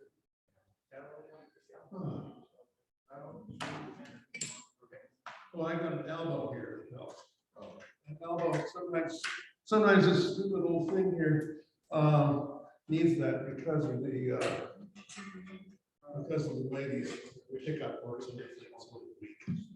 There, that should work. Oh, let's see, we can take that just a hair here. Oh, this is good. Oh yeah, we got that all set up and ready to go. And yeah, I knew Doc Justice quite well, and we've done gigs and things and so on and so forth. And one of the best shows I ever saw Doc at was when he was playing with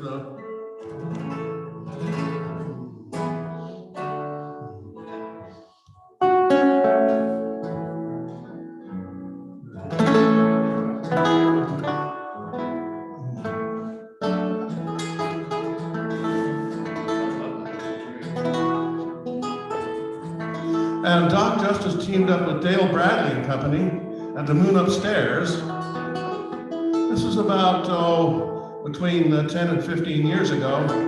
Doc was in his prime at that time, and so were Dale Bradley, they played together. Dale Bradley's a cellist in the symphony orchestra, and Doc, they fit real together in a country classical band. It sounded wonderful, actually. Okay, this song was written by somebody who was kind of similar to Doc, wrote a lot of songs, never got to be too famous or anything like that. Of course, neither did I. Partly our own fault. We're never possibly quite as ambitious as we thought we might be. Okay, this is by Al Grierson. Now, Al Grierson has passed on. He used to come to the Caraville Folk Festival every year and moved to Texas from Ashland. I knew him in Ashland, Oregon, just down the road from here. Yeah, near the ski area and all that stuff. And so he passed on in a flood in the Texas Hill Country. Oh, let's see, what happened about 18 years ago? Somebody has to keep doing the songs.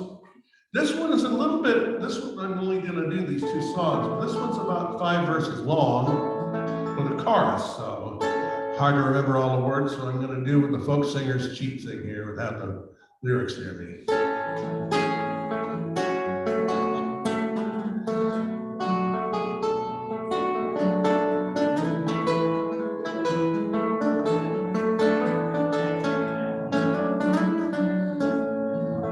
I've been reading all about it in the annals of some ancient lore.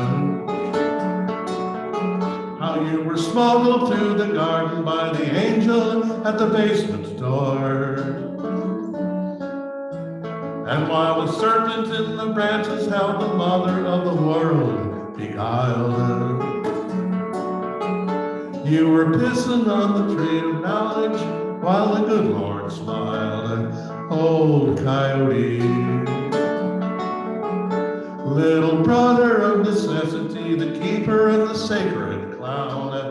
Old coyote, you're the fire and the water and the diamonds in the cold, cold ground. And the mountain with Moses and with Daniel in the lion's den. In the bedroom with Delilah, in the hollow in the hearts of men.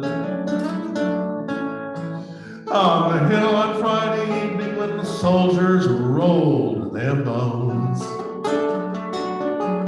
In the garden Sunday morning when they rolled away the stone, old coyote. On the edges of eternity, dancing through the crack of dawn, old coyote. You're the pearly white Madonna and the devil with the blue dress on.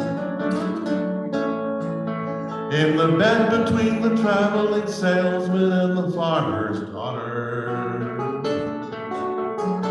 At the elbow of the preacher when the wine turned back to water.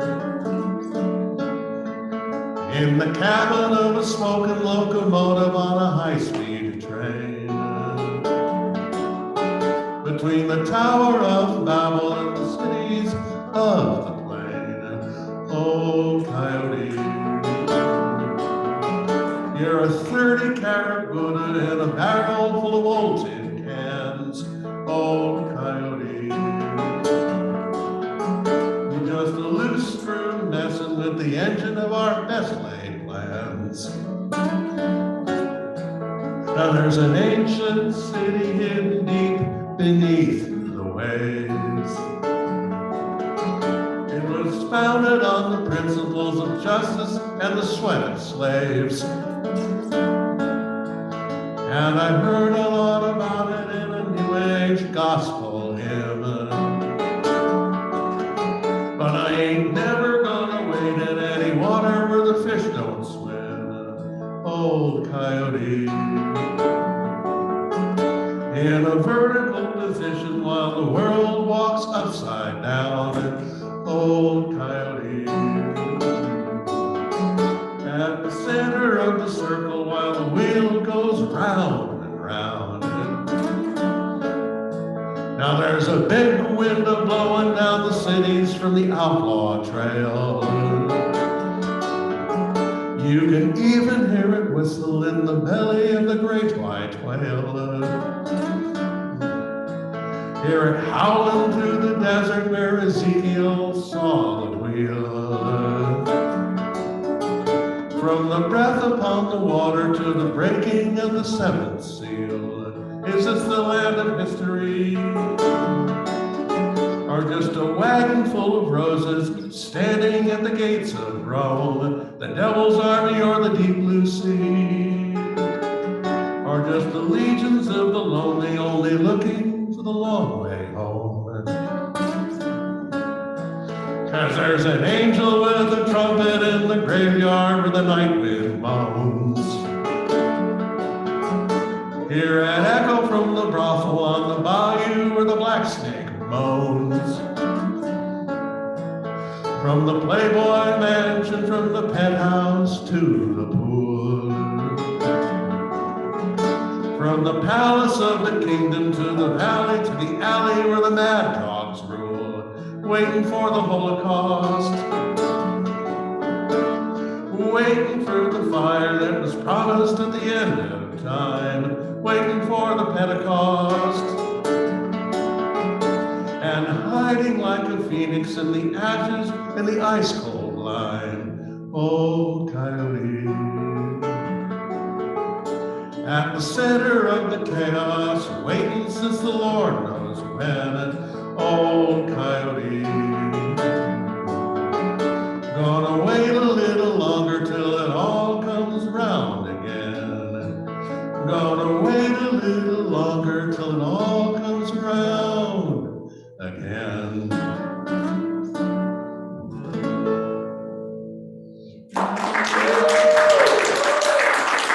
Thank you.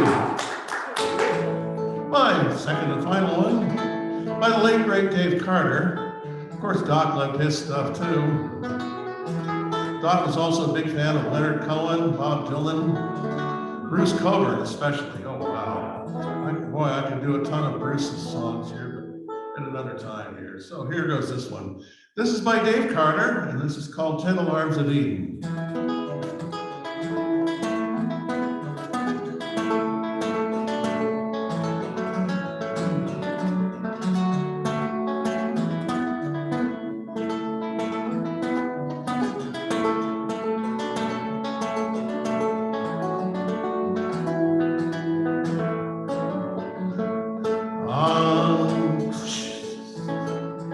On the sleepy, headless ocean, where the world lay in a dream, there was rhythm of the splash and roll, but not a voice to sing. So the moon fell on the breakers, and the morning warmed the waves, till the single sail did jump and hum for joy, as if to say, this is my home, this is my only home, the only sacred ground I have ever known.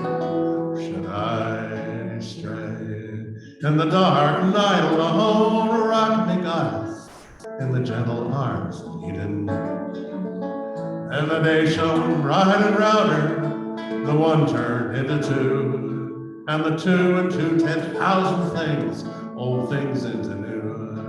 And on some virgin beachhead, one lonesome critter crawled, and he jumped about and shouted out in his most astonished drawl, this is my home, this is my only home, the only sacred ground I have ever known. Should I stray in the dark night alone, rock me, goddess, in the gentle arms of Eden.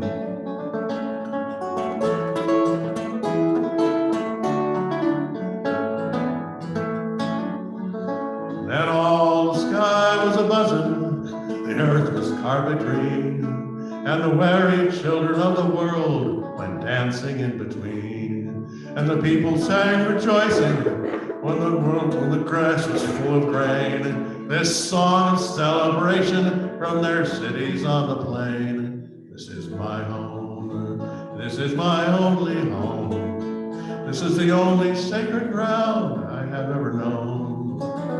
Should I stray in the dark night alone, rock me, goddess, in the gentle arms of Eden. Now there's smoke across the harbor, factories on the shore. The world is ill with greed and will, and the enterprise of war. But I will lay my burden in the cradle of your grace, in the smiling beaches of your love, in the sea of your embrace.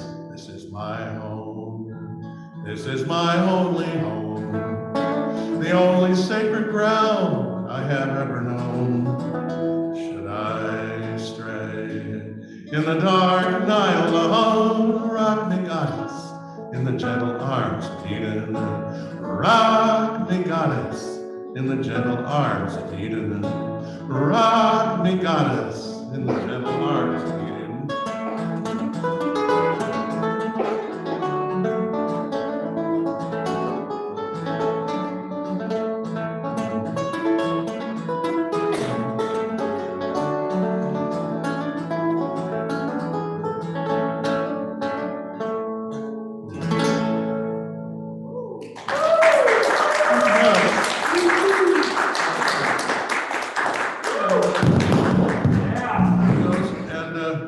And all in tribute to Doc Justice, who is, one a real hanger-on in the scene here in Eugene, and all the best futuristic grace to Doc.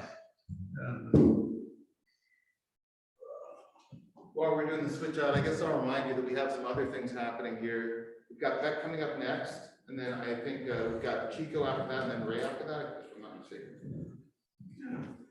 But just as a reminder, while we're doing the switch over, we do have a free market that we provide at Alluvium every Sunday at 1:30, where we just give out about 1,000 or 2,000 pounds of free food. We do that to help feed families who are in need. So if you know anyone who's in need, or if you want to help out with that, let me know. We also do a lot of other stuff. We have a figure drawing class that's every Tuesday. Oh, that's actually his board, so if you want. oh yeah, Wait, I'll wait. back that, excuse me. Mind on other things. Yeah. There I am. We have figure drawing on Tuesday nights. And we have some other stuff that's happening coming up. I know Ray's going to talk about the mellow art experience, which is going to be a really interesting combination of art, therapy, kind of spiritual insights, and musical performances. And that's going to be right here next Saturday. And we'll be learning more about that.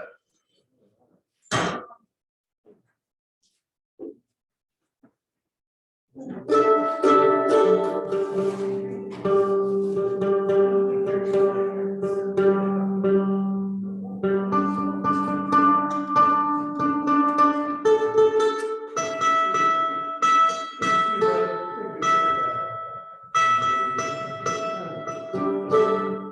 right, I see your 4 strings, I see your 6 strings, I'm gonna raise you 8 strings. Wait a minute. Yeah. All right, hi, my name is Beck. Welcome to Alluvium, everyone. I'm kind of one of the regulars in here most Sundays. First I'm gonna do, this is a new one for me. I've been recording it all day, and I will probably have it stuck in my head for a couple more days. So this one's called Midnight Crush.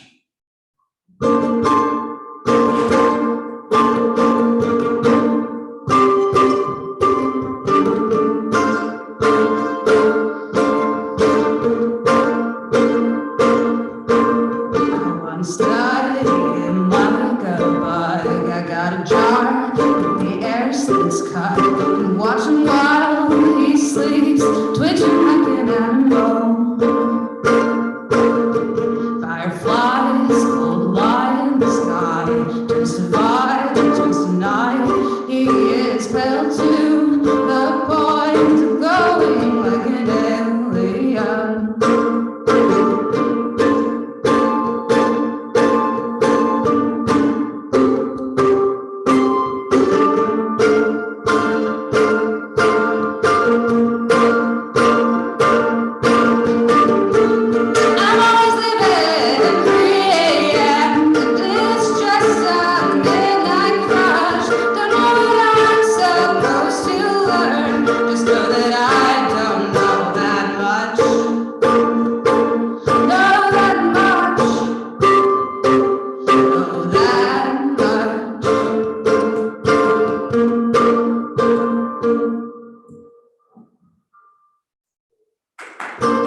Anyway, my favorite part of him was his skin, because his fluid against mine falls around my shoulders like a line. My skin, pale, thin, trying my best to sun, oxygen. He doesn't know that I'm looking up from the bottom.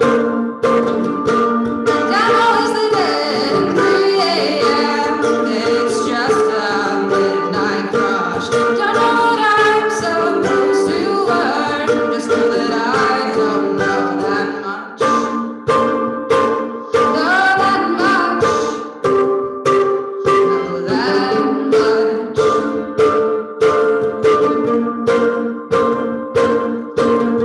Let's get real thin and dry. My best to suck or oxygen. He doesn't know that I'm looking up from the bottom. His throw shade over my cage so I can sleep in peace. Sometimes I get the creeps and I don't have the words for what is happening. And I'm always leaving 3 a.m. It's just a midnight crush. Don't know what I'm supposed to learn. Just know that I don't know that much. Know that much. Know that much. Know that much. You're being nice to me and I feel weird. You know I'm using you right in a year of isolation. You were the nearest warm body I could find. Soft like skin, tough like ligaments. I get in this predicament. You are every single person I've ever met. Thank you. I forgot some of the words in that one, but it's cool. And then this one is also from an upcoming project, and it is about forgiveness. It's called Let It Lie.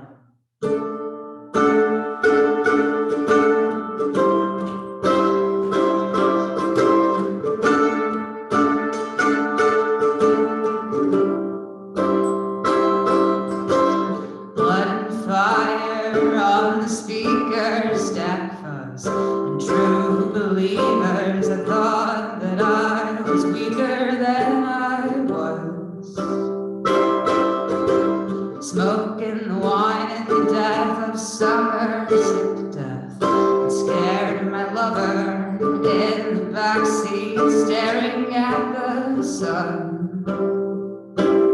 Let it lie, let it lie. Have peace in your heart and let it lie, let it lie. Let it lie, let it lie. Have peace in your heart and let it lie, let it lie. Languid eyelids inches from me, arm smile with rusted teeth. Twist your spine, dear, lie down in the road. Staring at linoleum beneath your boots like I reveal some ancient truth about your roadkill heart, your cardboard soul. Let it lie, let it lie. Have peace in your heart and let it lie, let it lie. Let it lie, let it lie. Have peace in your heart and let it lie, let it lie. Now I'm not one to stick around or kick a man while he's down and try not to regret what I went through. I still taste the whiskey on your breath. I hope you get your ring of death. I sure as hell wouldn't want to be you. So let it lie, let it lie. Have peace in your heart and let it lie, let it lie. Let it lie, let it lie. Have peace in your heart and let it lie, let it lie. Let it lie, let it lie. Have peace in your heart and let it lie, let it lie. Let it lie, let it lie. Have peace in your heart and let it lie, let it lie.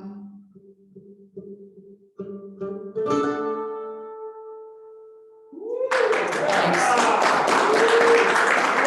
If you'd like to hear any of my music, you can find me at Bitter Fruits on SoundCloud. And that is it. Thank you.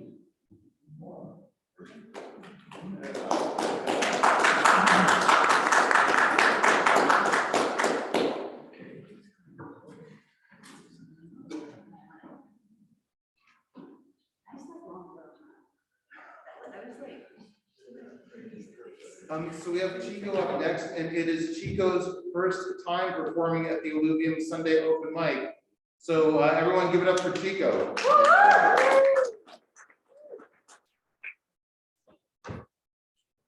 And you have cable? Yes. Thank you. There you go. Yes. My goodness, that was beautiful. Thank you.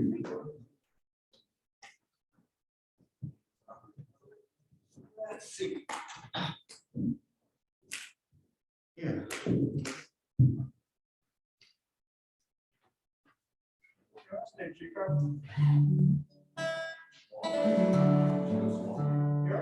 Pardon me? Yes. Yeah, Chico Swall, everyone. Thank you for those requesting your last name.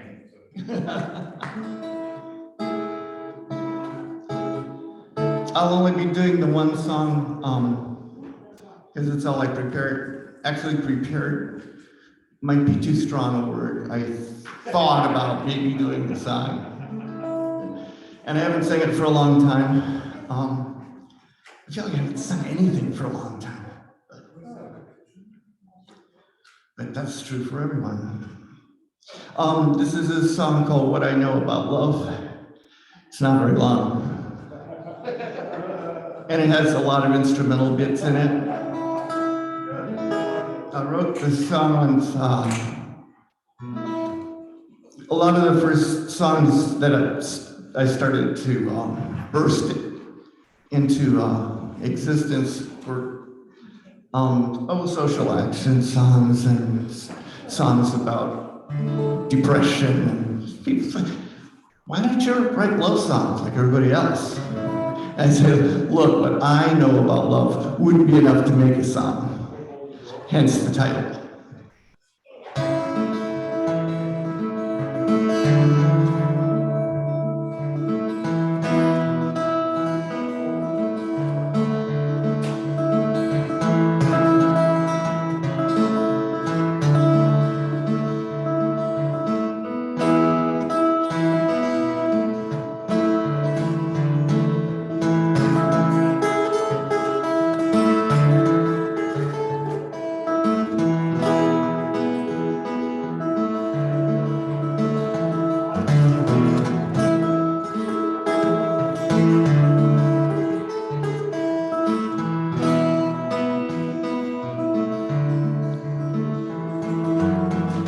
Stand in a circle that I walk, the circle of my days.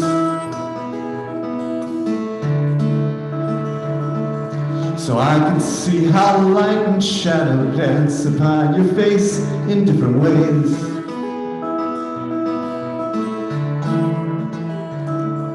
I drink you like sunshine in the spring. I drink you in like Sabbath wine.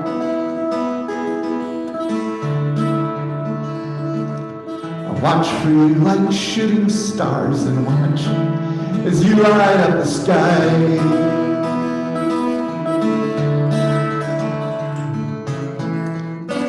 And what I know about love wouldn't make a song. Every time I thought I had it figured out, seems that I was wrong. I dream in the daytime, and I can't sleep at night.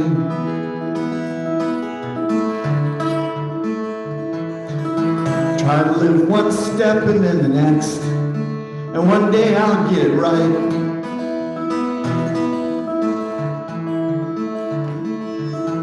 They say that I should get some rest, I should spend some time alone.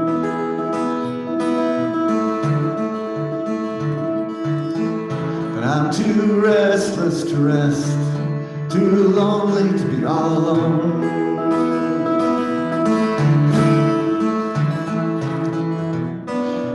What I know about love wouldn't make a song.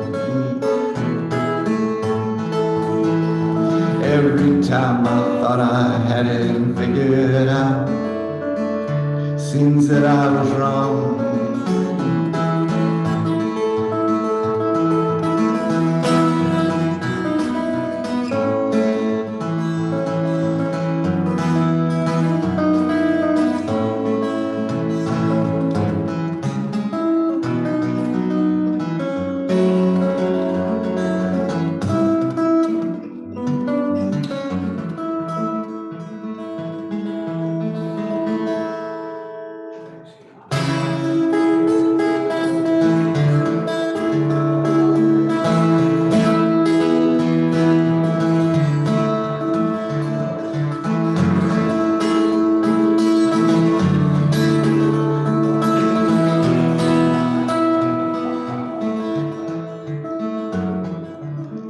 I have every book you gave me, and every letter that you sent.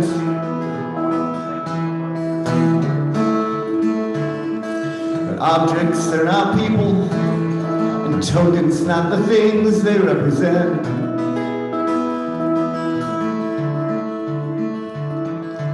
I can hear your questions echo like the sound of ringing bells. And if I say I love you, does that mean that I don't love nobody else?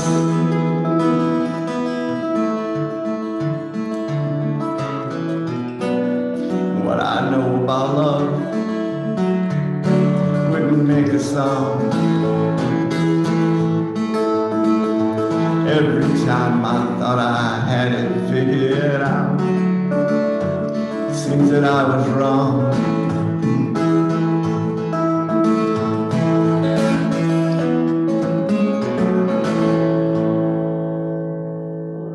Thank you.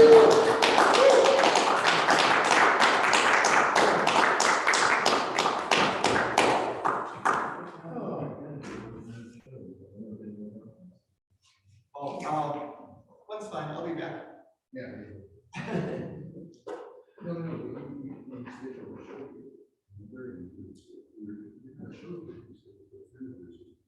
Yes. Yeah, anyways, let's do something. Well, that's kind of said. Sorry, yeah, good, all right, okay. We got Ray up next.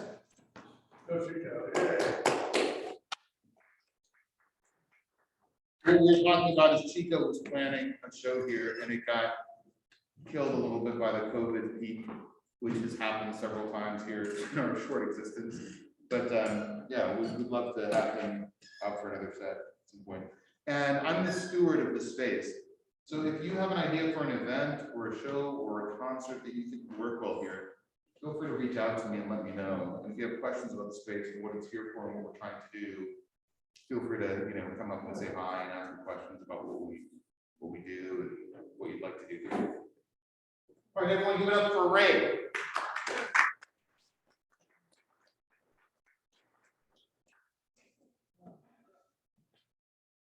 You know, in about a week, I'm gonna live up to one of David Rogers' songs about 66, because I'll be 66. I'm getting there, but I tell you what, this has been the best music night I've seen since I've been coming to this event. And it makes me want to be older. I've seen a lot of older talent. It makes me, I'm one of the few people who would say this, but I wish I was 10 years older because I missed out a lot. I saw it as a kid, what was going on in the 60s, and as a young teenager, but I missed out a lot. Since we got Martin Luther King Day coming up, I'm going to do kind of a civil rightsy type song here, just an acapella. Love, won't you come by here? Oh, love, won't you come by here? Lover, won't you come by here? Now is the needed time, yes, now is the needed time. Right now is the needed time. Spirit, won't you come by here? Great Spirit, won't you come by here? Spirit, won't you come by here? Spirit, won't you come by here? Yes, now is the needed time. Right now is the needed time. Now I'm on my bended knees. Right now I'm on my bended knees, praying on my bended knees. Now is the needed time, yes, now is the needed time. Right now is the needed time. Angels, won't you come by here? Oh Lord, won't you come by here? Angels, won't you come by here?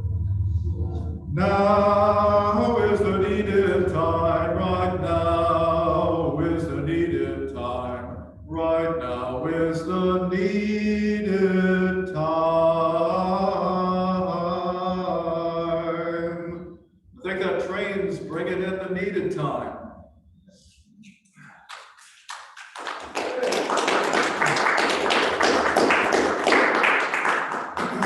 Oh, I forgot, I'm supposed to mention my show coming up next Saturday, the Mellow Heart Experience, where consciousness and intent meet music. And I hope everyone will show up. It's Saturday, January 15th at 1:30 to 5:30 p.m. free by donation, suggested donation $15. And if you're not on the bill, feel free to jump on the stage during intermissions. Hey, where is that? Where? It's right here at the Alluvium. Oh, there you go. How about that? And I'm going to close out tonight with just another acapella. Bright morning stars are rising. Bright morning stars are rising. Bright morning stars are rising. Day is a breaking in my soul. Oh, where are our dear fathers? Oh, where are our dear fathers? They are down in the valley praying. Day is a breaking in my soul. Oh, where are our dear mothers? Oh, where are our dear mothers? They've all gone to heaven shouting. Day is a breaking in my soul. Oh, where are our dear brothers? Oh, where are our dear brothers? They're all in the fields a plowing. Day is a breaking in my soul. Oh, where are our dear sisters? Oh, where are our dear sisters? They're down by the streams a dancing. Day is a breaking in my soul. Bright morning stars are rising. Bright morning stars are rising. Bright morning stars are rising. Day is a breaking in my soul.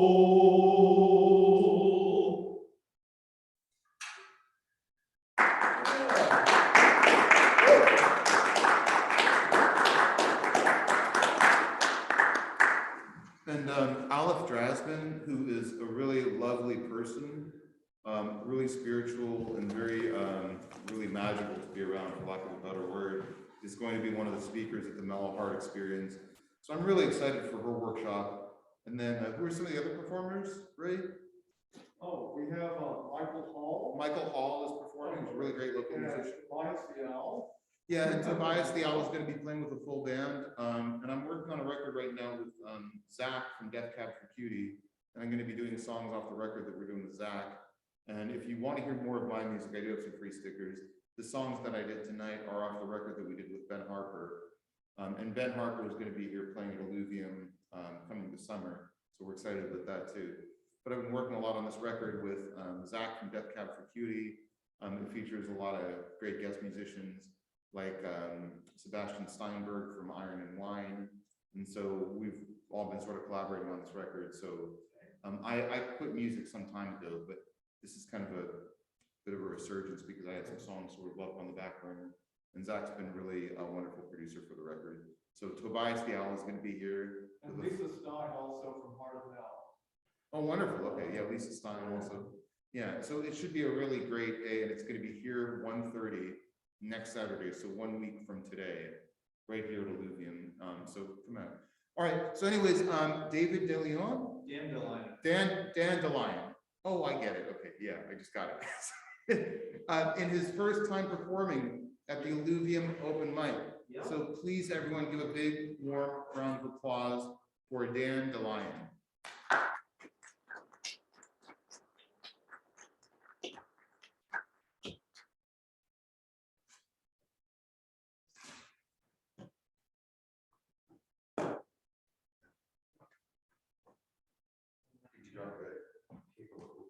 Sooner. McPherson? Is Carmen fighting? Yeah, I think you're trying to microphone. Yeah, that's made by Ellis Siegel from, It's a McPherson. yeah, but Ellis is the person who designed it. Oh, okay, I don't know yet. I met him at the airport, yeah, he's the one who gave me that car. Small world. Yeah. He made the black part of the spatial with the nose cone. Okay. So, yeah, I think that's. Okay, yeah, I know there was some aeronautics thing background with, for me, I had a Laravel for years and it cracked, and so I decided to go to carbon. Yeah, that's like a newer iteration of that. Okay, yeah, it's awesome. Small world. I was thinking that was, simulated. See, I can remember which way my volume goes.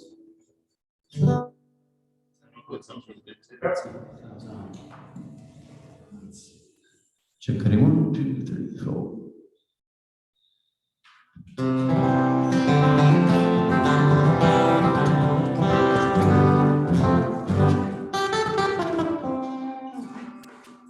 Well, I did not know it was a memorial either. Which, Dave? Hey, where's the bond? She's in Bend area for a little while. We did a show at Hoodoo. That was the first show we've done in a while. But yeah, I'm gonna do. It's a new one for me, a new song I wrote.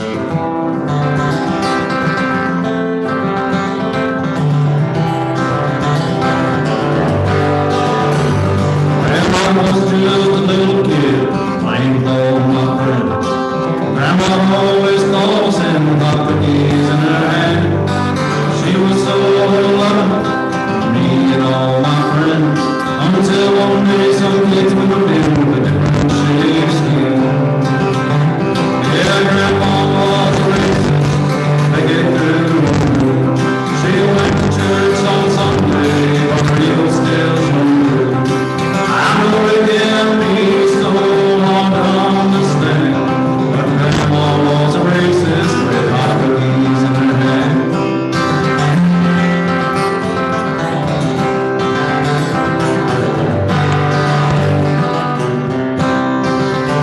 Well, we'd go visit in the summertime, it was so dang hot.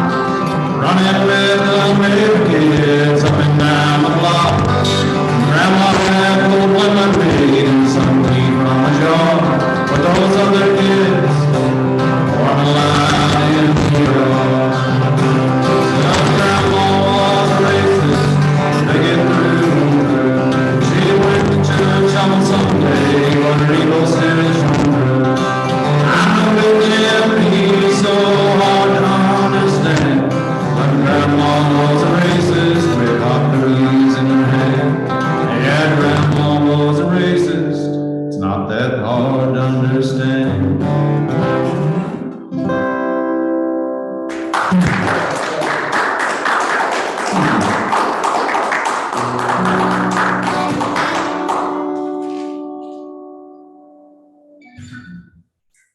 So I'll do an older one, this is another one I wrote.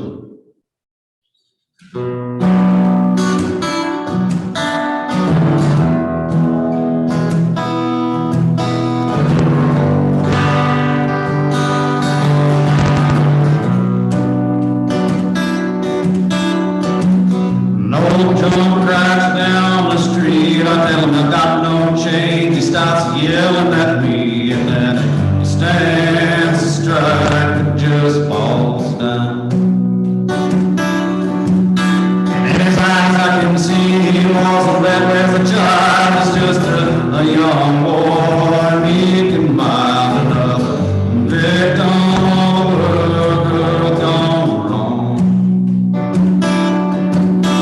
And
You see, you got those tattoos and prison, but you got no right, don't hold it against him. He served his time, he paid his dues, and you'd have done the same walking in his shoes. He's just a poor boy, born man, trying to survive this slumlord mess. Another victim over gone wrong.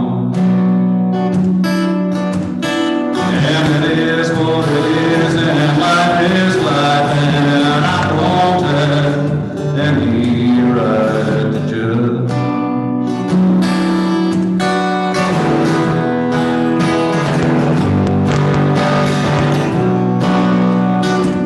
Well, there's a road-headed monk and a pious priest that tried like hell just to stay on their feet when they find the lies are lying in their own church. Well, the priest he screamed, he cried, "Oh Lord, is there any hope for us in this world?" Gone wrong. And it is what it is, and life is life, and I don't have any right to judge. Yes, it is what it is, and life is life, and I don't have any right to judge.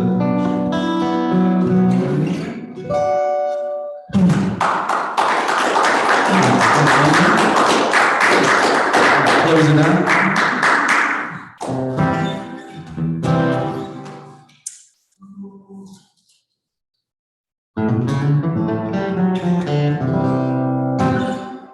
I guess since, let's say I have a game, never mind, I'll choose something. There's a cable on my car, if you need it. Yeah. I called somebody the other day, that's called a cheater, and he was like, "Oh, you made that up." You all heard that expression, right? Yeah, Nobody? it's a singer's cheater for sure. I've heard it called a cheater before. Okay. Yeah, but I don't like calling it that because I use them to cheat all the time. So. Yeah, I wasn't gonna say anything, but yeah. But I'd rather sing in D minor but play in A And minor. that's what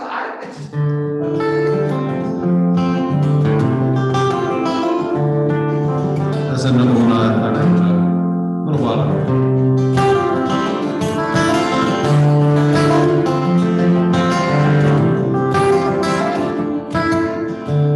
Dinner's ready, time to slow down to low, I'm waiting for you to get home. And it's been a long night, but when I hold you tight, everything will be alright, I know.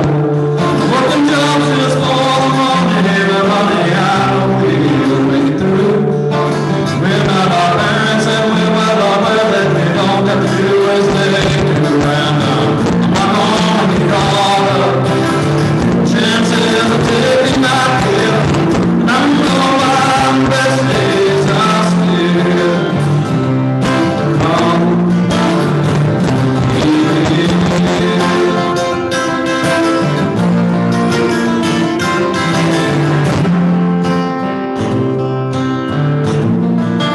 There's a soul in the shell, I'm best made to hell, but yeah, bring your family life.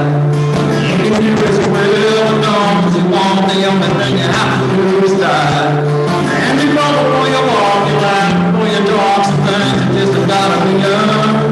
I can feel it from the start, what you're doing to my heart, my blood, so I hope it burns. And I will, I will, I'm gonna take any chance I get.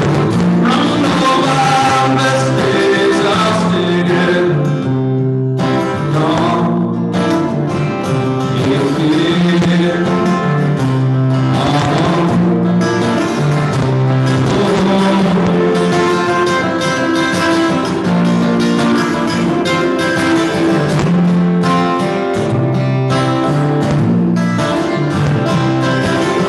Dinner's ready, turn the stove down to low, I'm waiting for you to get home. It's been a long night, but when I hold you tight, everything will be alright, I know. I know.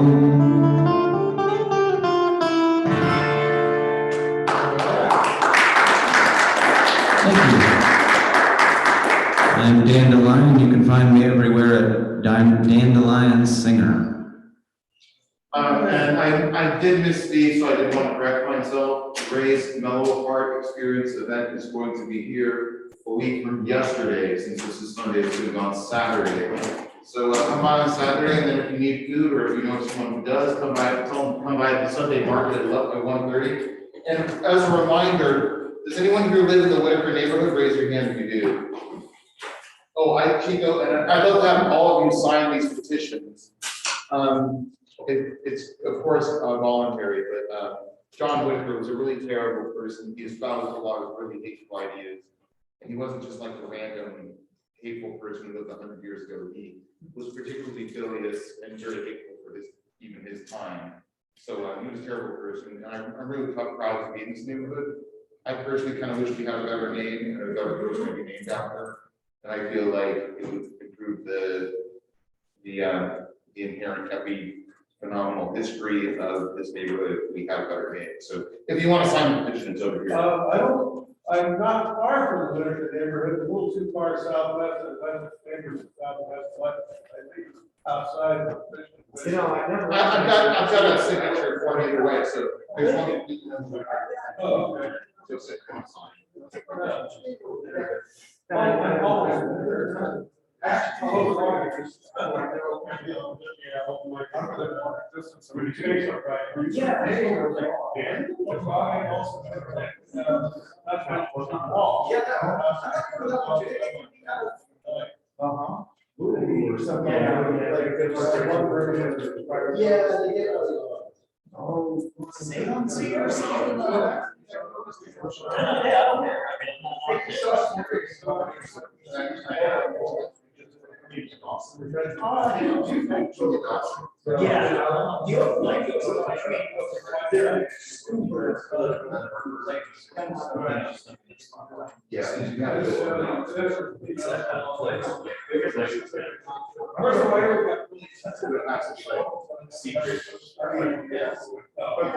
It's a stage, I go there sometimes, but yeah.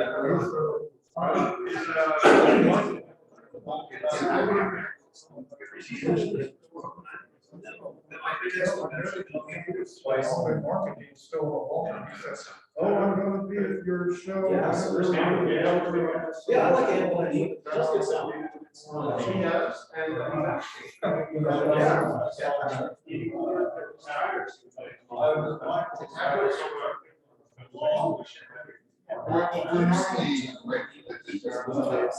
Yeah, it's really cool. It's like, I never got a lot much. Like it's I don't really remember. yeah, and do it on stage and get your tempos right. Well, I just went through a listening guitar and the album was guitar player walking around the yard. You can't find the right key in the house.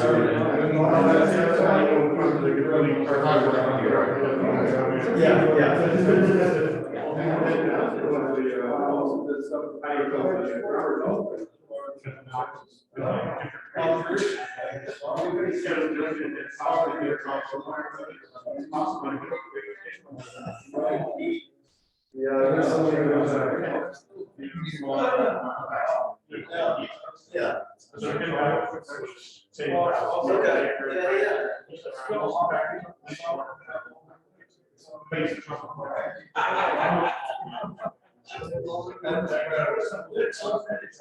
Yeah, just like one of the new ones that was last.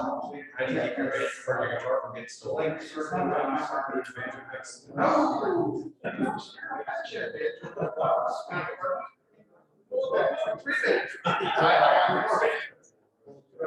Oh, yeah, that's.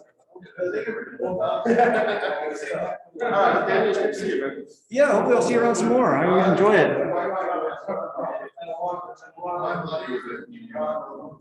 I'll sign it. I don't think it'll change. That was a great. Yeah, that's exactly. I hope that gets it. You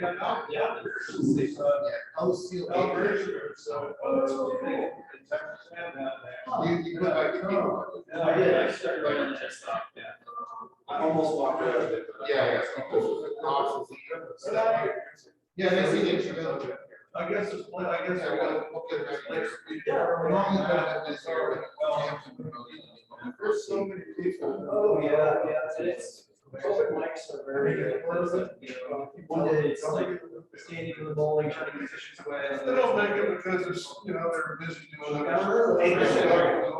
Yeah. Okay, here we go. Greg, I'll be talking. Well, I'll see you again, no, I'll show you around. Yeah, nice to see you. I'm a great washboard player, something. Really the finest washboard player. Are you the washboard? No, he's got a. Yeah, Daniel Lamont has a thing. Yeah. Really. I thought you were being so proud of that. No. That's well, yeah, looking at having you, I'm to see my guitar as an offspring. Yeah. Yeah. We should make an AV music video. Or like a video, like where it's a common question, is that better? Yeah. People have that question. So one thing I like about yours better is you can use sound effect. This is got the reserve sounds that. Yeah. And I love one, yes, like the only pickup here, that sound, I love it so much, but. So that's one thing I know. And that's the owner of that, and they actually died, so that's what I replaced it with. Which I actually kind of like a little better. Yeah, they don't makes the sound will pick up. No, that's what I had. Oh, is that what you had? Okay. Well, now it's just redundant. Yeah. Well, but it was the M1 pass. So yeah, that's the passive too.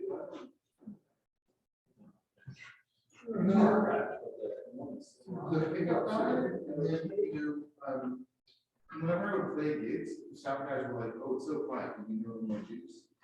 And so I think it's because it's passive. So I used to pass it with repair at the Yeah. So and that's why I got passive instead of volume. Yeah.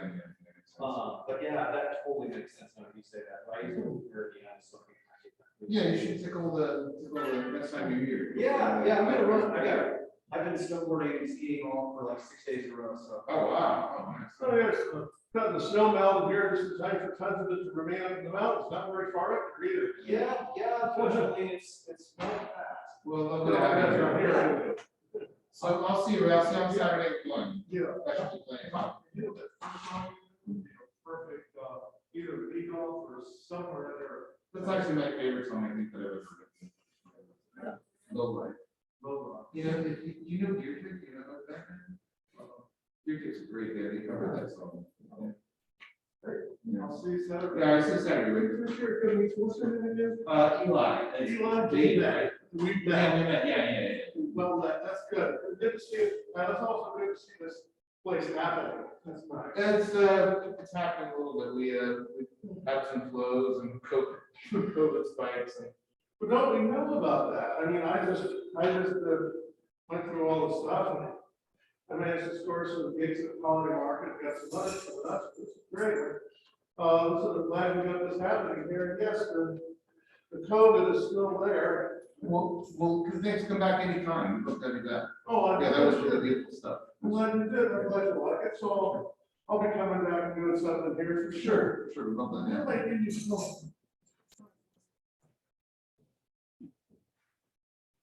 Got something to get rid of.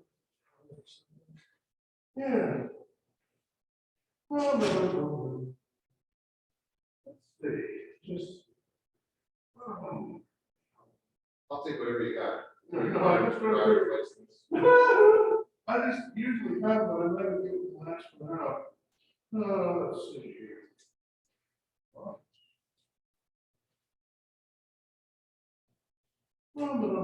Here it is. It's upside down. Back it's white. All right, cool. This got all the important stuff in there. Very cool. You gotta make money here at church. There you go. Well, hey. Yeah. Well, I hope you do better. I hope you guys make some money doing some stuff too. You can probably use it. Yeah, but you know, we're doing okay right now, so we better hang in there. There it goes. Come on, I have to go outside there. Yeah, nice to meet you too, yeah.